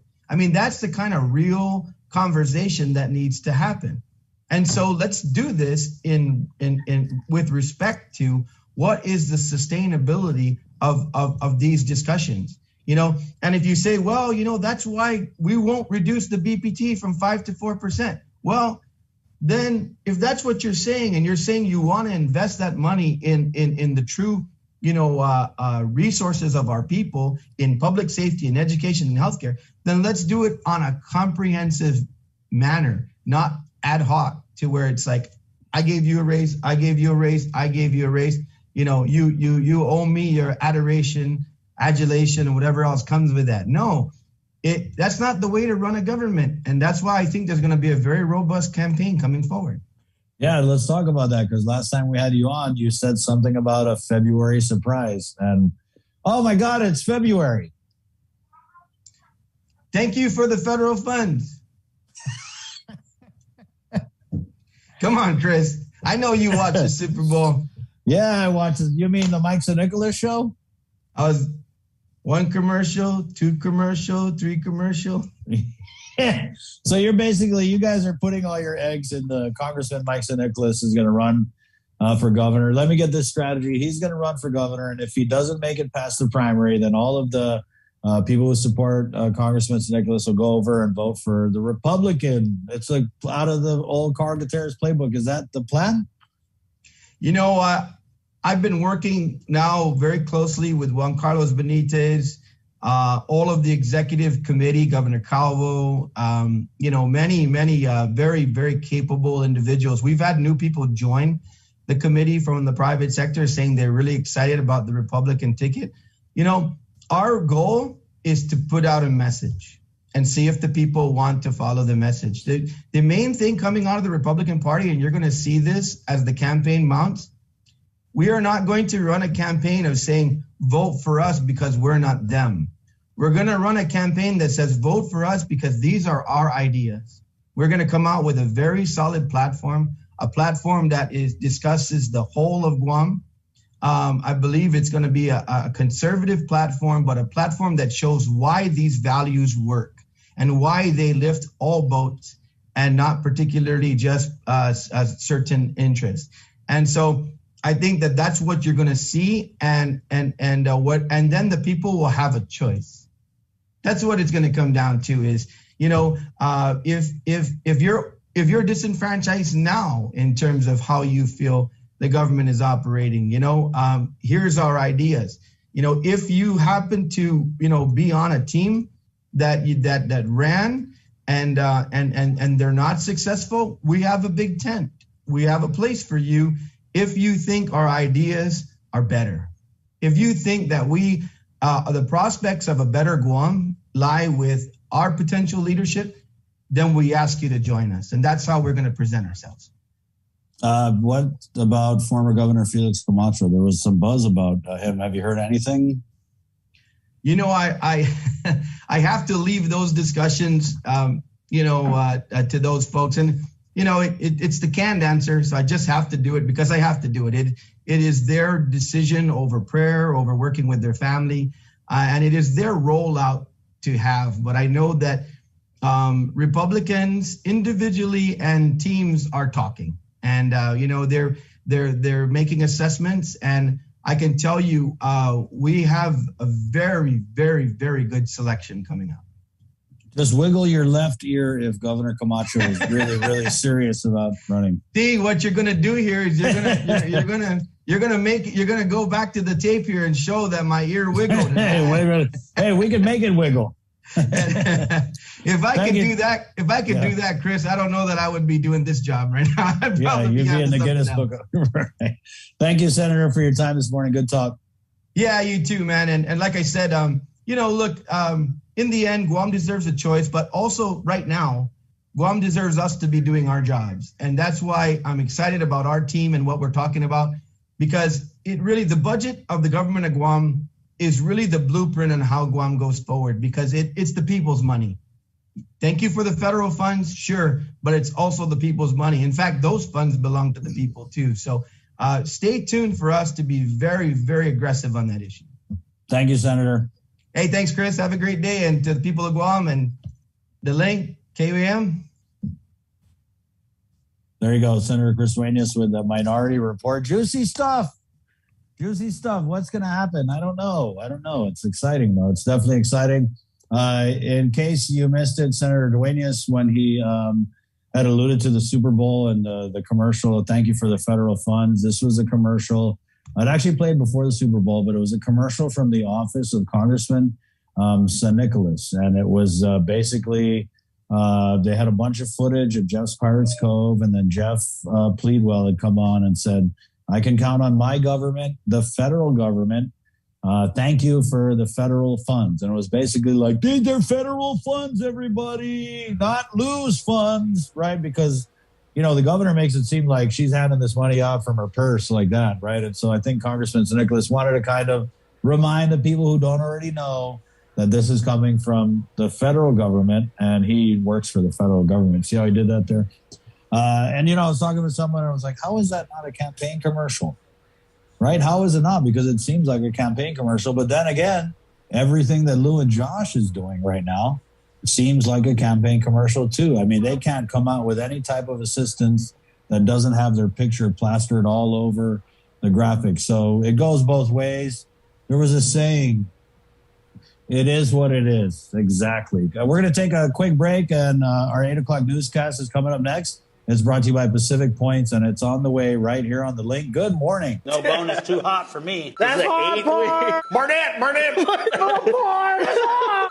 Thank you. I just get emotional in February because Valentine's.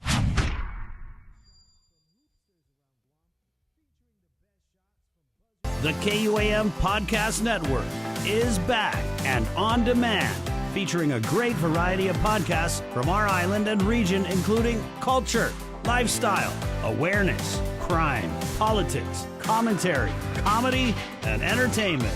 Available on most streaming platforms. the KUAM Podcast Network. Subscribe and listen now.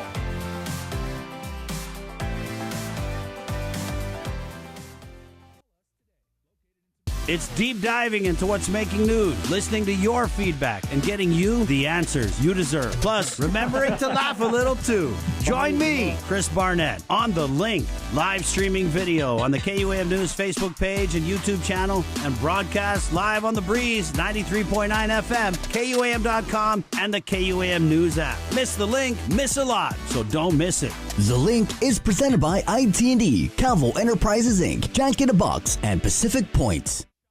New Spicy Lovers Pizza from Pizza Hut. Hurts so good. With its spicy marinara and sliced red chilies. It's like a roundhouse kick to the taste buds. How's it looking? Don't be bashful with the fiery flakes now. I want it to be real spicy. I haven't started yet. Okay, I'm ready. The new Spicy Lovers Pizza. Get it while it's hot. You want respect? Red chilies get you respect. Knowing our Pizza's the Hut. Mariana's Irrigation and Landscape Superstore. Stop on by and visit our showroom today. We offer everyday low prices on all major outdoor power equipment like bush cutters, chainsaw, power washer, generators, and more. Need service, repair, maintenance? Well, check out Guam's best superstore only at Mariana's Irrigation and Landscape, located in Barragata along Army Drive between Submarina and Besta Market. Call 735-7446 for more information. Now shipping to surrounding islands. Mariana's Irrigation and Landscape Superstore.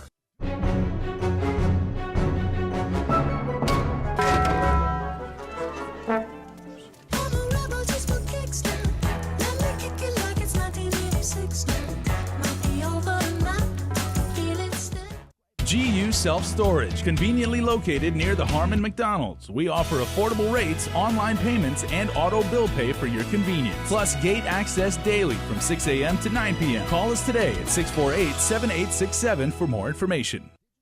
Let us know what's up on our KOM News WhatsApp tip line at 671-727-0094. Share information about what's happening in your town on Guam or the CNMI and what you want us to know. Reach us on WhatsApp at 671-727-0094.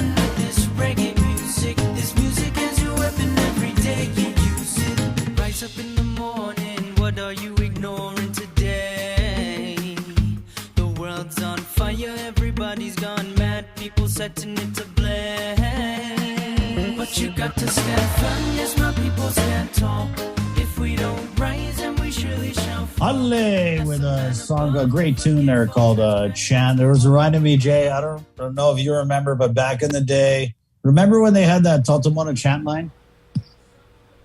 Oh, yeah. Okay. Wow. Yeah, remember that? That is taking it back. I got to bring, when Bree comes back on, we'll talk about her, because I remember, it's a little fuzzy, but I remember there was a Totomona chant line. There might have been some controversy associated with it, but hey, if you know, it is 8:15 now, brought to you by Pacific Points. Time for our 8 o'clock newscast, standing by with the very latest, and he's going to give it his all just for you, the people of Guam. Good morning, Jason Solis. All right, good morning, Chris, and good morning, Guam. We want to remind you once again of the food distribution, the food commodities distribution, because it continues tomorrow. So if you or your family happen to be in the southern villages of Maleso or Talafofo tomorrow, and you are in need, your household is in need of food commodities distribution, they will begin in Maleso tomorrow at 9 a.m. for Manumco, individuals with disabilities, and those who have been furloughed. For residents of Maleso only, please, starts at 9 a.m. That's a door-to-door distribution beginning. Contact the village mayor, of course, Mayor Ernest Chargaloff, if you have any questions. Then in Talafofo, drive-through distribution begins at 10 a.m. at the Talafofo Gym. Also, door-to-door distribution for Manumco and those without transportation will be handled. The mayor of Talafofo will be happy to take care of your needs. There are a finite number of food distribution packages in each of the southern villages. So again, that happens tomorrow. Our island is grieving once again as tragic news has befallen our tightly knit island community once more as another COVID-related fatality made news last night as the Joint Information Center did confirm that a 72-year-old woman died on February the 14th at GMH. She was vaccinated but without a booster shot, and she did have underlying health conditions. 611 new COVID cases out of 1,577 specimens were also analyzed on February the 14th. That is a test positivity rate of 38%. Of those new cases, the Department of Defense did confirm that 81 came from the federal side. From DOE, 54 new student cases were confirmed yesterday. 5 additional cases came from staff at the largest agency in GovGuam. We were talking about hospitalizations the other day. Yesterday, very alarming news as hospitalizations hit a surge high with 70. Today, they are down to 58. That is still a very, very concerning number. 34 of those patients are at GMH, 23 are at GRMC, and 1 is at Naval Hospital. Of those patients, the 58 of them, 3 are in the ICU and 2 are on ventilators. Guam has now had 40,891 cases of coronavirus since last March 15th. We are coming up on the 2-year anniversary of the pandemic on Guam, and there are exactly 5,200 Guamanians that are in active isolation. In consumer headlines, prices at the pumps have jumped to $5.39 a gallon today. On Tuesday, mobile gas station billboards indicated that the price of regular gas is now well over $5. That's a 21-cent increase from the last time gas prices increased. That was on the 1st of February, and they went up to $5.04. Shell and Circle K 76 are expected to follow suit. Let's go back to the newsroom right now. Isaiah Uggan is standing by, and he has this morning's link update. This news update is brought to you by Pacific Points. Do more, get more. Howdy everyone, Guahusia Isaiah Uggan with your linked news update. More information revealed yesterday on the Defense Department's plans for a missile defense system to be constructed on Guam. Tyler Mazzanani reports on a media briefing with Joint Region Marianas Commander Rear Admiral Benjamin Nicholson. It's been widely reported since March of last year about talks in D.C. about the need for a 360-degree air and ground missile defense system to defend Guam from emerging threats from countries like North Korea and China. The defense system was included in the Pacific Deterrence Initiative.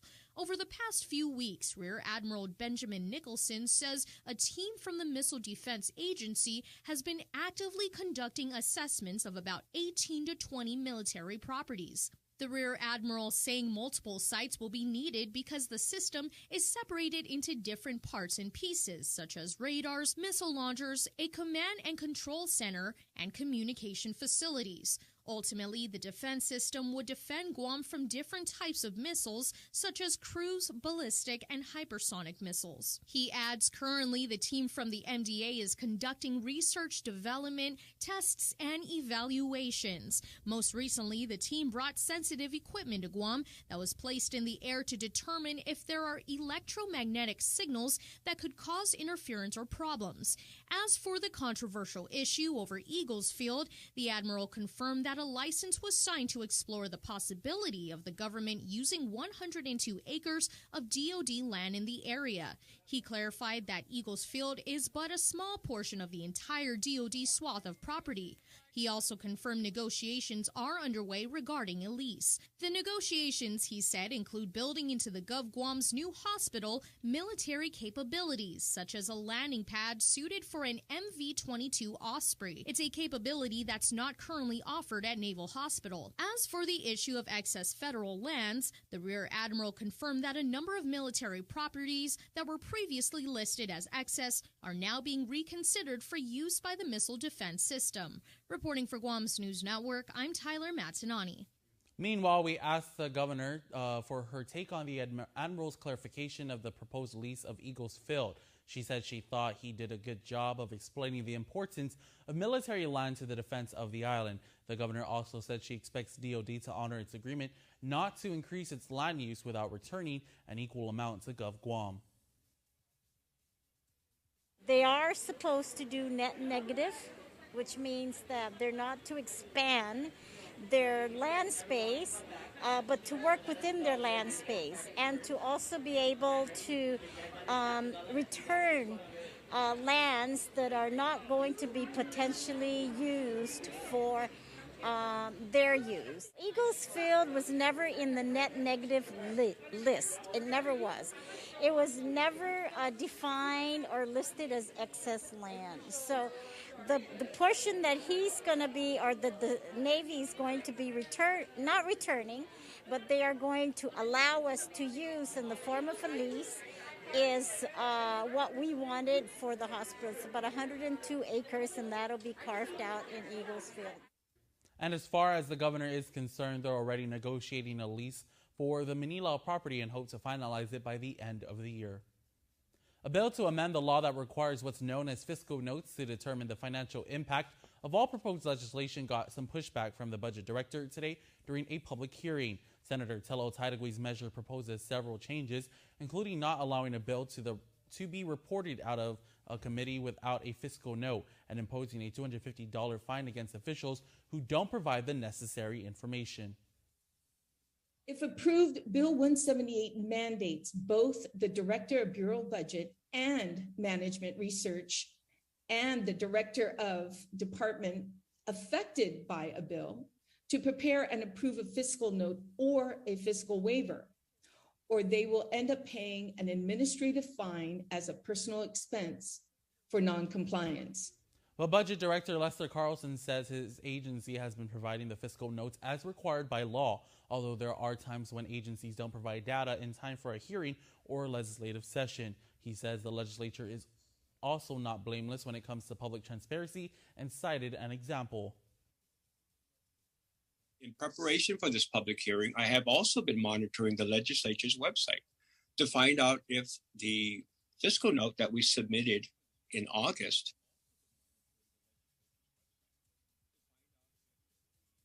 had been uploaded, and it has not. Carlson also notes that the legislature has the authority to waive the fiscal note requirement by a vote of its members. After almost 2 weeks off from trial, deliberations continue today in Superior Court, where several witnesses took the stand. Hannah Devonzo reports. Tensions could be felt Tuesday during day 4 of trial, as Sked appeared to be very nervous as a slew of witnesses took the stand. Among those were a mother and daughter who reside in Mungmung. They allege that Sked approached their home on April 4th of last year and invited her in for breakfast despite her being a stranger. I kind of sensed something was wrong, she was distraught, and she could be going through something. Other than Sked seeming upset, things went rather normal over breakfast until she asked a question. She just asked me, she goes, "Auntie," I guess for respect. Okay. "Auntie, can I ask you a question?" I go, "Sure." She said, she was, what happened, they found her dead body at her boyfriend's house. It's her boyfriend at her house, what should she do? I said, call the cops, call 911. Right. That's what you're supposed to do. Okay, so she asked you what she should do? Yeah. If they found a body at her house and her boyfriend's house? Yeah, she said they're blaming that it's them or something, the neighbors, I guess, or something. Criminalist for the Guam Police Department's Forensic Science Division, Zenobia Lin, also took the stand. She discussed the findings from Sked's clothes. Although it was never said if the blood belonged to Sanchez, she did reveal that human blood was detected on Sked's shirt. Judge Perez is aiming for Sked's trial to finish by the end of the week. A child sex abuse case against a former middle school counselor will move forward in the district court. Chief Judge Francis Sidinco Gatewood denied Dennis Mark Zerminio's motion to have his case dismissed. In May 2020, an individual identified only as BB to protect his identity filed a complaint alleging Zerminio molested him nearly 100 times in 1981 when he was a teenager. Zerminio was the counselor at the time at Agueda Johnson Middle School, and the victim was in the 8th grade. With a motion to dismiss denied, a scheduling conference has been scheduled for March 3rd. As we reported, a second child sexual abuse complaint involving another victim was filed on Monday against Zerminio and the government of Guam. The victim was in the 7th grade and also a student at Agueda Johnson Middle School. The alleged abuse also occurred in 1981. Over in the CNMI, an issue with Soji COVID test kits from South Korea poses problems for their frontline. One frustrated health official told legislators in a meeting today that businesses should mandate the vaccine to ease the burden. Tomas Maglotnia reports. The CNMI's COVID testing capacity is slowing down. More people want to get tested, but there's an issue with Solgent PCR testing kits from South Korea. Tests were coming back with erroneous results. The NMI's chief of testing operations sounded the alarm as lawmakers peppered government and health officials with questions at a legislative hearing on Tuesday. It led to chaos, I guess. People wanting to get tested, which we only inform those who are presumed positive.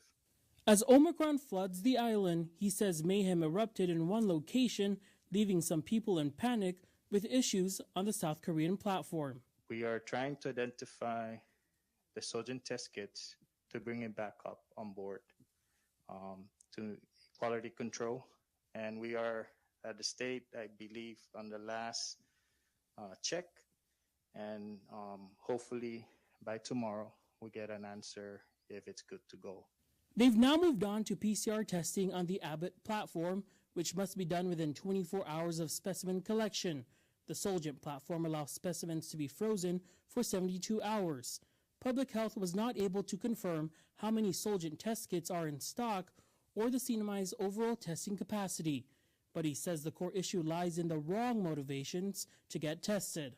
Communities, businesses, if they're not vaccinated, they're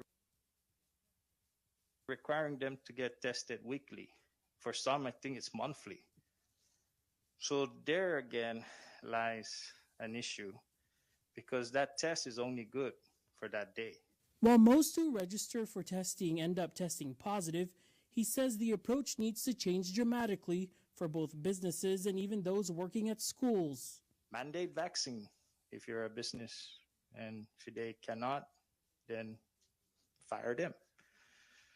I'm being candid here, I'm being honest. NMI Hospital CEO Esther Muña offered her own candid assessment, saying that the islands need a new hospital. The NMI had to open an alternate care site at Kanoa Resort to accommodate increased hospitalizations due to COVID. We're always going to be the only players in town. Executives from FEMA's Region 9 office will be visiting Saipan at the end of the month to assess the state of the NMI's only hospital. Tomas Manglotnia for KUAM News on Saipan. It's a requirement set by the governor for all schools, public and private, but currently not at the top of the Guam Department of Education's to-do list. We're talking about COVID-19 screening testing students. GDOE Superintendent John Fernandez. I'll be candid with you. That's our last priority in our screening, in our testing plan, and part of that is due to the different, to where we are with the current COVID-19 wave, and it aligns, with public health's prioritization, as well as with the available supply of test kits, and then of course the resources to administer testing. In October of last year, the governor ordered schools to test 10% of their student population biweekly to prevent the spread of COVID. The most recent executive order allows the schools a little more freedom and to only test 10% of the consenting student population. Fernandez adds that GDOE may begin swabbing students near the end of the school year or probably into next school year. Island businesses now have a place to change trash into a new marketable product. The Guam Green Growth, or G3, held a ribbon-cutting ceremony yesterday afternoon, launching its Circular Economy Makerspace and Innovation Hub at Chamorro Village. Dr. Austin Shelton is the director for the University of Guam's Center for Island Sustainability.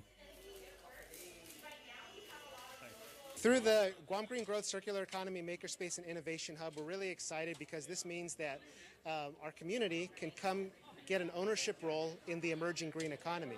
And so we have lots of different equipment like 3D printers, CNC routers, laser cutters, where any entrepreneur or artisan can come and take a waste product and turn it into a new marketable product. You can make new products out of what we traditionally call waste products and contribute to this emerging green economy, and you'll have access to lots of different business development resources here in the Innovation Hub. So things from like how do you get a business license, how do you create a marketing plan, or how do you take advantage of qualifying certificates or other tax incentives in order to be successful in this green economic growth area. The hub will be open weekdays from 11 a.m. to 5 p.m. For more details, you can head on over to guamgreengrowth.org. A call for Valentine's Day cards for elderly residents across the ocean translated into action for our own elders at home. Here's this week's Giving Every Tuesday.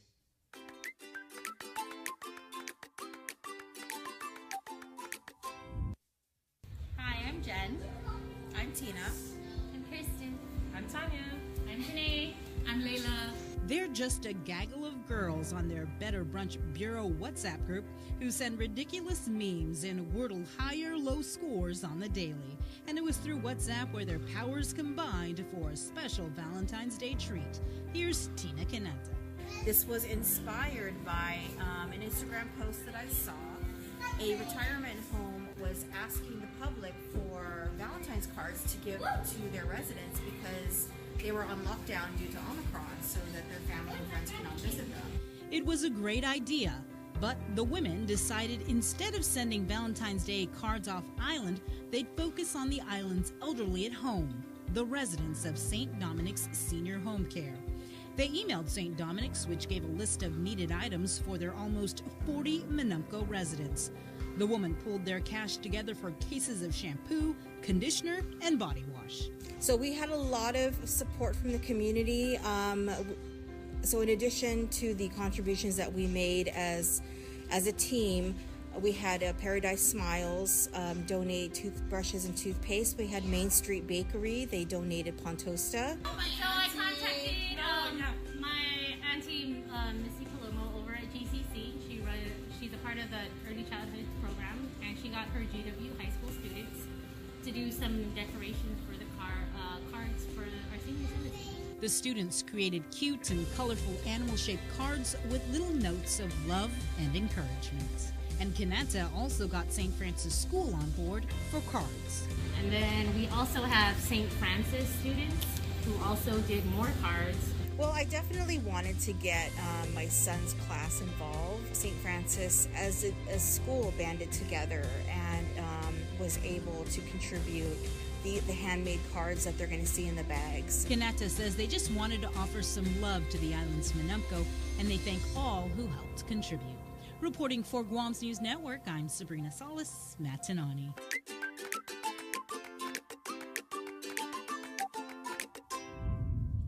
For more news, go to KUAM.com. Guahusi Isaiah Uggan. We'll see you tonight on Primetime.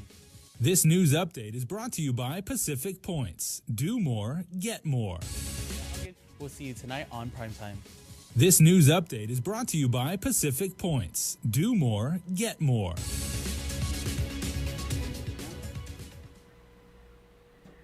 All right, and of course, you can get the day's latest headlines for everything happening on Guam on KUAM.com. And the sun shines brightly in the Marianas, and Tomas Mangloni is a perfect example of that because he is dutifully positioned.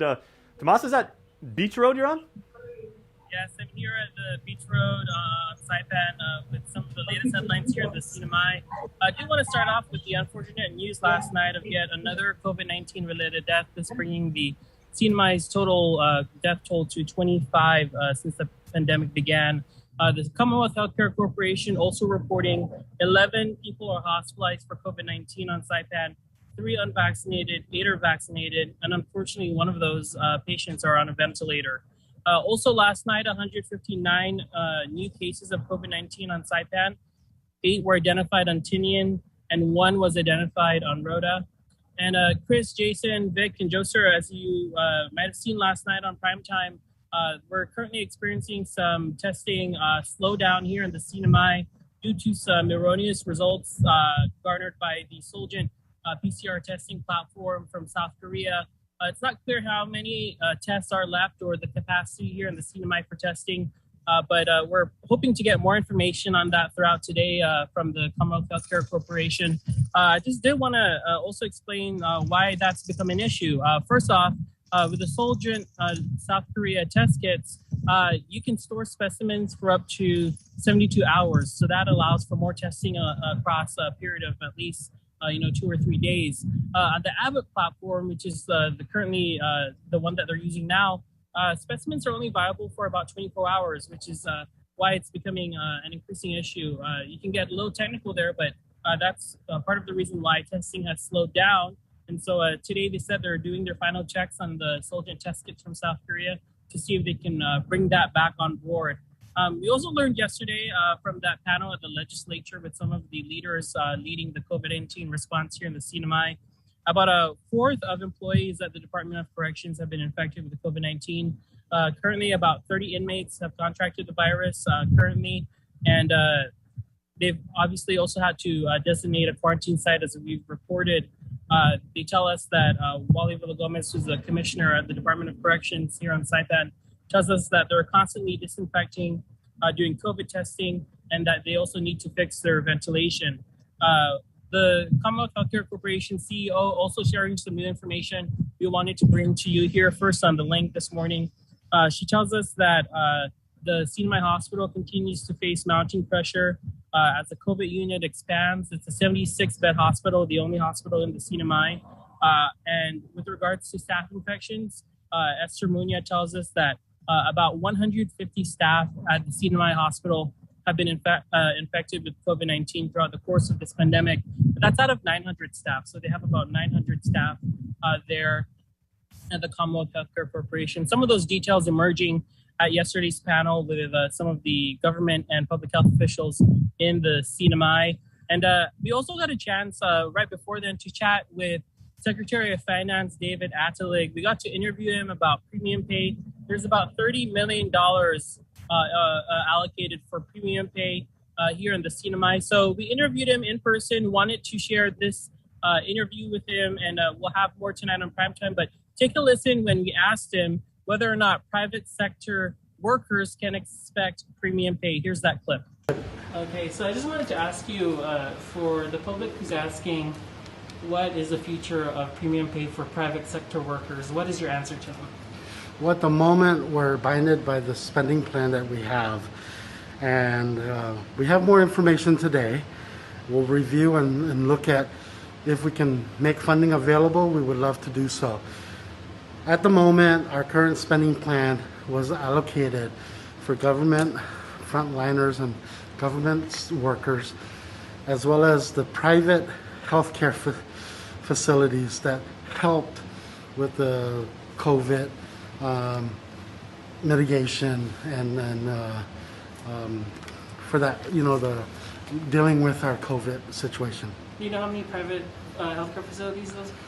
We are compiling the information. We received requests from several health clinics and also the pharmacies.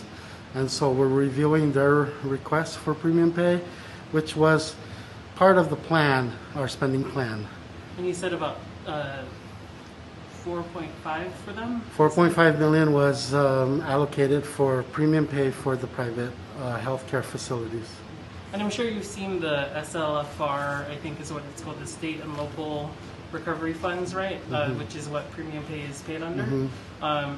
It does say that the chief executive or the designee has the latitude to basically designate premium pay for non-public sector workers. So if it's up to you, I guess some people might be looking at that ruling which came out in January from the U.S. Treasury and ask why not just open it up to everyone who has that request. Can you address people who say why not just widen the net? Although it sounds a lot, and it is a lot, we did receive $481 million for ARPA. And a part of that, and as we put together the spending plan, which approved and submitted to U.S. Treasury, we know more today than we did at that time. And they also know that, keep in mind, that it isn't really enough as compared to a lot of the states and other territories. The allocation that Puerto Rico got, U.S. Virgin Islands. Yes, understandably, their population is more, but not necessarily U.S. Virgin Islands. They have a population that's smaller than Guam, but a lot of programs that is going there, which helps them, which is fine. We just know that if we had the funding that like a lot of states have that are able to provide, we cannot match or mimic every state's programs that they have. So we try to research what is the best, what are they doing, what's the best that we can do. Is there a way for us to provide? Maybe not a lot. Maybe we can help a little. We're still reviewing it. I have my ARPA team looking into it. And how much more are you willing, would you say, is the cap for this premium pay? Because right now it's $30 million is the self-imposed That's threshold. correct. What do you think practically? I know this is, if I'm, we're speaking scenarios right now, but let's just say we can identify $1 million. How can we spread that $1 million? I mean, I'm just hypothetically using a number. But you're not expecting any substantial increase from the $30 million? No, I'm not. We had a lot of expenditures with this spike in this of COVID cases. We have a lot of expenditures that we didn't anticipate that we were going to have due to this spike. Because keep in mind, for many, many months, the Commonwealth has been pretty much free of this community spread. But once we had that, it kicked in, Omicron kicked in, it really put a lot of hamper on our resources. But fortunately, we were able to use ARPA because that's what it's there for. And so now that monies that we thought we had for other programs, maybe it's not there as much, but we're looking at and we're trying to look and review. We have a budget submission April 1st to the legislature, and as part of that review, we're also looking at our current levels of spending with ARPA and how much are we going to share or allocate in the next budget so that we can get the blessing of the legislature for that plan. And the April 1st is, that's a full report from start to present? Yes, April 1st will be our submission for FY 2023 budget, but in that report, the budget submission, we need to show a report to give that information justifying our FY 2023 budget. Okay, all right, thank you, sir.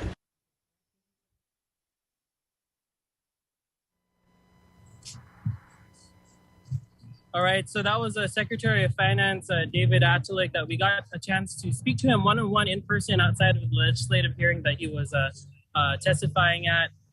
We also wanted to just bring you back to the very beginning of when the CNMI premium pay was first announced. So just a few months ago, the CNMI government told us that frontliners were going to receive premium pay here in the CNMI, $1,000 to $5,000. The Governor Raptor is saying that employees who worked at least 40 hours since the pandemic began as a part of the direct COVID-19 response will receive $5,000 in premium pay. Public service employees who worked to provide essential services will receive $1,000 in premium pay. This is the governor's quote then when he made the announcement. The ongoing COVID-19 pandemic, he says, has brought upon unprecedented challenges for our Commonwealth and has required a proactive response to safeguard our community. We owe great thanks to our CNMI government frontliners, first responders, and employees. Their hard work and sacrifices have made to ensure the safety and well-being of our community during such challenging times. It's something to be grateful for. Yes, they deserve more, and I wish that we were able to give them more. The Secretary of Finance then, when this news first came out, told us, of course, that the premiums are funded by the American Rescue Act spending plan. And according to the governor's communications team, Brianna Hunter, then about 458 frontliners received the $5,000 premium pay, and about 2,000 or 1,955 to be exact received the $1,000 premium pay. So Chris, Jason, Vic, Joseph, we're going to break this down for you on tonight's newscast. There's a lot of other agencies requesting this. The private sector wanting their slice of the pie. Yesterday, which we'll bring you tonight, lawmakers pressed Secretary of Finance in the CNMI, David Atalik, asking why not expand it to basically, all the private sectors who, as we all know, were on the front line, many of them listening right now. Him saying that there were other programs that existed that private sector could avail of that the government necessarily didn't avail of. Obviously, those other programs were not premium paid. Were not the same in nature in terms of being an addition to what you were receiving. Those other programs made, one lawmaker pointed out, those other programs made up for what was lost, didn't add to the services that were provided. So we're going to have all of that tonight. We also just published a story, was able to obtain documents in terms of the ongoing impeachment process for the CNMI Governor, Rob Torres. Tomorrow, Chris, they're expected to release the impeachment rules. That's what we're hearing, which would set in motion the scheduling for the Senate impeachment trial. Right, and also set the parameters in terms of who's going to preside over the trial, how many impeachment managers, basically the prosecutors from the lower house are able to be had. And again, a lot of people also wondering who will be the governor's lead counsel on that effort, if it's going to be his regular counsel in the government's office, Gil Burnbrick, or another private attorney, or possibly the DC-based lawyer Ross Garber, who we've reported on. But I just wanted to put into perspective this full story you can read on KUAM.com. The CNMI government, which is entitled to legal representation in these proceedings, so far, as of the 14th of this month, we're able to confirm they've spent $121,000 in legal fees for at least 12 of their witnesses, in addition to Governor Ralph Norris's representations, and across about six attorneys and law firms. And so this is the first that we're hearing of that, and we placed that full report on KUM.com. So no shortage of things to track here, and we'll continue to bring you the latest as it does come in. The COVID-19 response, premium pay, federal funds, the governor's impeachment trial. We'll have it all for you on KUAM. Yeah, Tomas, that premium pay for the private sector workers, that's a really interesting one. And I want to go back to what the finance secretary, right, is who you interviewed? Yes, David Atwood, yes. Right. What he said, what the private sector employees were involved in other programs. But I think that with the government workers, and even here on Guam, the best program they were involved with was the one where they got to keep their jobs. That was probably the best. Yeah. And one lawmaker, again, pointing out that a lot of the assistance that did come in, granted it is federal assistance, but those made up for lost time, for lost money. And in a sense, this premium pay is awarding that extra time and that recognition. Of course, when it comes to whether it's PINs, Chris, or premium pay, a lot of people are asking, what about us? And that's the question we'll continue to ask. It seems like the secretary was saying that they're only maybe willing to add an additional $1 million for non-government workers. And as we were talking about, and as we reported, that final ruling from the U.S. Treasury saying that the chief executive basically has, the latitude, has complete control over how this premium pay works out. Of course, David Atwood responding to that saying ARPA isn't an eternal river. It's going to end somewhere, and that date is 2023, I believe. And so 481 million, 30 million of that is used for premium pay. That's what they're sticking to. Well, we've got about the same amount left sitting in the bank, Tomas. So good talk, and I wonder what kind of conversation we're going to have here locally with the premium pay. I'm not sure that we've gotten much of a comment from our governor. I think we asked her about it last year. She said that, she didn't say much of anything, but it's really been Congressman San Nicolas who's been pushing for the premium pay. I know he's mentioned it a few times in his press conferences and on his Facebook page as well. Yeah, Chris, you know what people say when they receive federal funds, right? They say thank you for the federal funds. That's what they say. Oh, I got you. Yeah. Right on. Tomas, thank you for your time this morning. And one thing I love about Saipan, I think I said this last year, is you're on Beach Road. They keep it simple. So the road by the beach is called Beach Road. The road in the middle of Saipan is called Middle Road. And then the Capitol, which is on a hill, is called Capitol Hill. On Capitol Hill, right? They make it easy. A beautiful day there in Saipan, Tomas.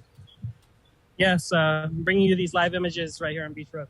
That's right, live from Beach Road. Which way's the Apigigi is all we want to know. All roads lead to Apigigi here. That's it. Tomas, thank you, my friend. All right, thanks, guys. Have a good day.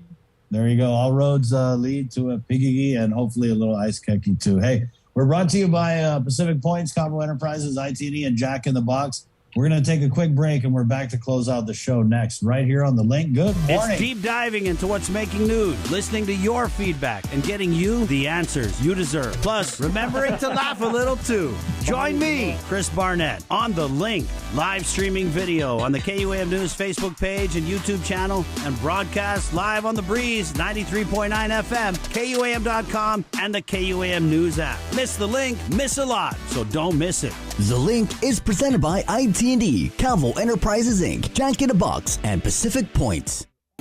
Say hello to the First Hawaiian Bank mobile app. Want a better look at your spending? With Money Map, you can automatically create budgets and manage where your money is going. Know when you have a green light, or when it's time to slow down. Maybe cook more meals at home this week. Set your goals, track your progress, and find your way to exactly where you want to be.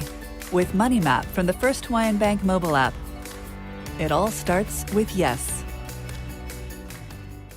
Get the job done the right way by getting the right stuff at East West Rental Center. With years of experience helping builders, we definitely got what you need. Call 646-1463 or visit us in Upper Tumon. Open Monday to Saturday from 7 a.m. to 5 p.m. and on Sundays from 8 a.m. to 5 p.m.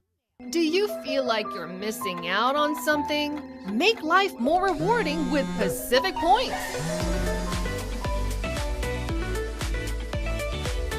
Earn and redeem points for bill rebates and free load at IT&E, discounts on fuel at Shell, vouchers at Foodies, and United Mileage Plus miles. You can even pay with Pacific Points at IT&E, Shell, and Foodies. Pacific Points. Do more, get more. It's Feed Me Fridays on The Link. Good eats, good company, and beyond good chow with Team KUAM checking out Guam's most tantalizing, tempting menu items. Every Friday on The Link, listen on Breeze 93.9 FM or stream online. Brought to you by King's Restaurants, Ruby Tuesday Guam, and Devondale. Real milk from free grazing cows. Let us know what's up on our KOM News WhatsApp tip line at 671-727-0094. Share information about what's happening in your town, on Guam or the Sinamai, and what you want us to know. Reach us on WhatsApp at 671-727-0094.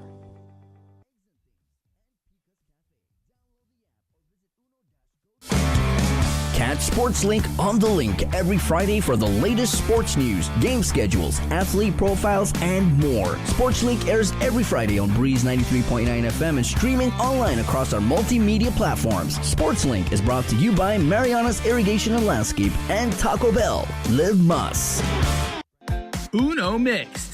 We're mixing it up on the last Thursday of every month with a look at lifestyle, entertainment, food, and so much more on the stations, networks, and digital platforms of KUAM Communications. Uno Mixed is presented to you by Docomo Pacific, Better Together, and Pepsi. That's what I like. Here on Breeze 93.9 FM.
Good morning, Smooth Cat. His name is Micah Manaitai. He's based out of Los Angeles, California. He's a Chamorro kid, light complected Chamorro.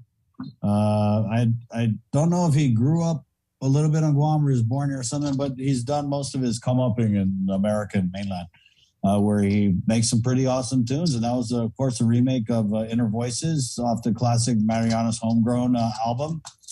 Good morning, everyone. It is Wednesday. Some of the takeaways from the show this morning, He was pretty cryptic, but Minority Leader Senator Chris Duenas again seemed to reiterate that Congressman Michael Sinicolas running for governor could be a thing. And he also talked a lot about the Republican team that we have yet to see materialize on the gubernatorial election side. So we do know that former Governor Felix Camacho was one of the names that was thrown out. I haven't really heard much about a running mate, but Senator Duenas said that when the Republicans do run, whether it's for Adelup or for the legislature, what they're not going to do is run a campaign that basically says, hey, vote for us. We're not Lou and Josh, which I think is kind of a mistake. I think that people want an alternative. And I don't know, if I ran for governor, that would actually be my whole platform is, hey, I'm not them, vote for me. So, I mean, he talked about it would be an exchange of ideas, though, that the Republicans aren't going to come to the party without anything, on the table as far as solutions, ideas. Lord knows they've, been very strong on the criticism side, but he seemed to indicate that any campaign would include a whole lot of solutions. So that was good. Before we go, Jay, can we kind of run through the testing and vaccination opportunities for the people who want? So right off the bat, vaccination, today there is an after-school vaccination clinic that's going to be held in Mongmong Totomaiti over at JQ San Miguel Elementary School. That starts at 3 in the afternoon and goes until 6 p.m. Bring anybody, again, ages 5 and up. So today, JQ San Miguel Elementary School from 3 to 6. Anyone 5 years old and up. It's a minor, so you have to, if you're a parent or an accompanying guardian, just bring proof of ID, and you can get them vaccinated with any of the vaccines as you wish. If you need to be tested, again, go to tinyurl.com/COVID stops with me, and you can make an appointment at either of the Northern or Southern Regional Health Centers or at Public Health's site. Well, actually, no, their site in Teeson's probably, they closed the appointments prior to it opening. So they have been open right now for about an hour. But if you want to still get tested, call up your private clinic. Talk to your primary healthcare physician, let them know what's going on, and they'll take care of you as well. Thank you so much, Jay. We're going to leave you guys with Cover Me. It's brought to you by Burger King, where they got the double Whopper Junior meal. You check that out. It's a double Whopper Junior. You get some nuggets in there, and they throw in an ice cold Coca-Cola to wash everything down. It is 9 o'clock for KUAM FM Agotnik Guam. Also brought to you by Docomo Pacific, where you can check them out for some affordable wireless internet options. Jay, Joe, Sir, Victorious, Sabrina, great job today. Leaving you with Cover Me. My name is Chris. And staff, adios.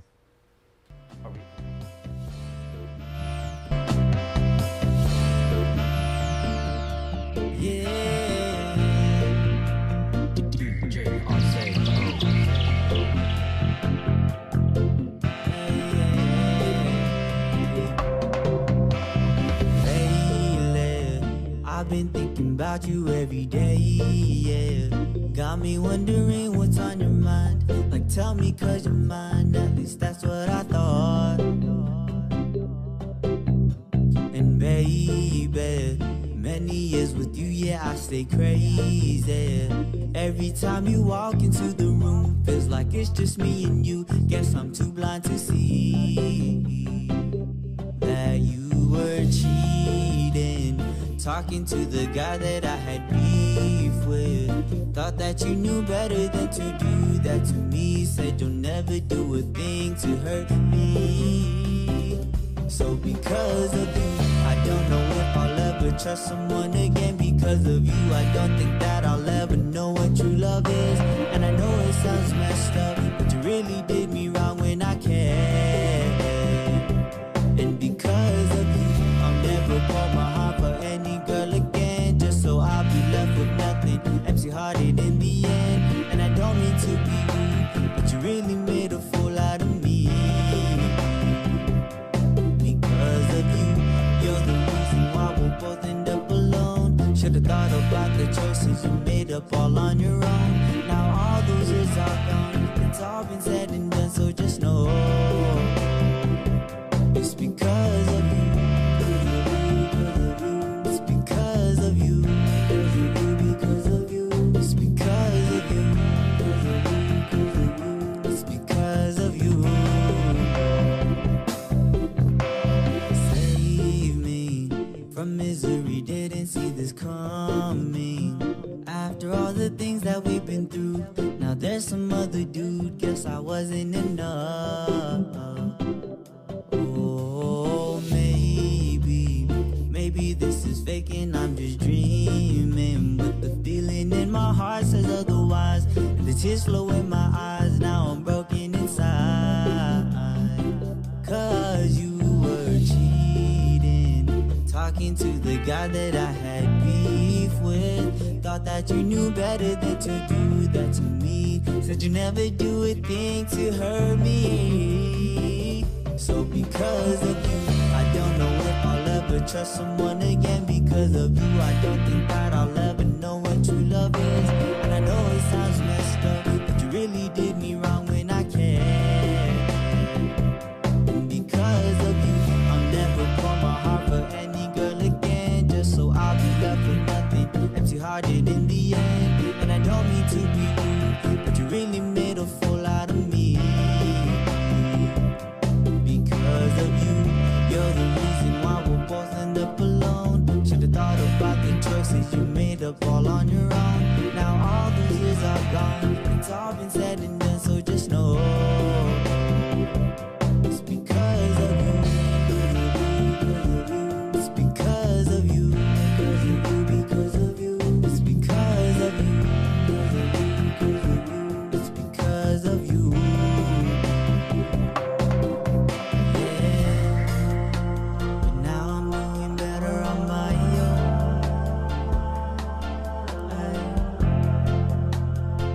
Just need to focus on myself. So please don't call or text me on my phone. No, 'cause I really need the space I deserve. Hey, yeah. So I don't know what else you want from me. Said I forgave you and now I'ma do my thing. Happier, no, please don't bother me. Oh, so just forget about the things you put me through. Don't tell me all the things that I already knew. Now that I'm happy, I got better things to do. So because of me, I finally realized how it feels to be free. Because of me, I moved down, now I'm doing good. I hope you see that it's better this way, 'cause it won't be the same with you. And because of me, I'm feeling stronger than I ever did before. Should've listened when he told me that I deserve so much more. Now I'm starting to see how much people really care for me. Because of me, you'll move on with no worries about a thing. 'Cause I chose to be the bigger person, I chose to be me. So now you're noticing what you're losing.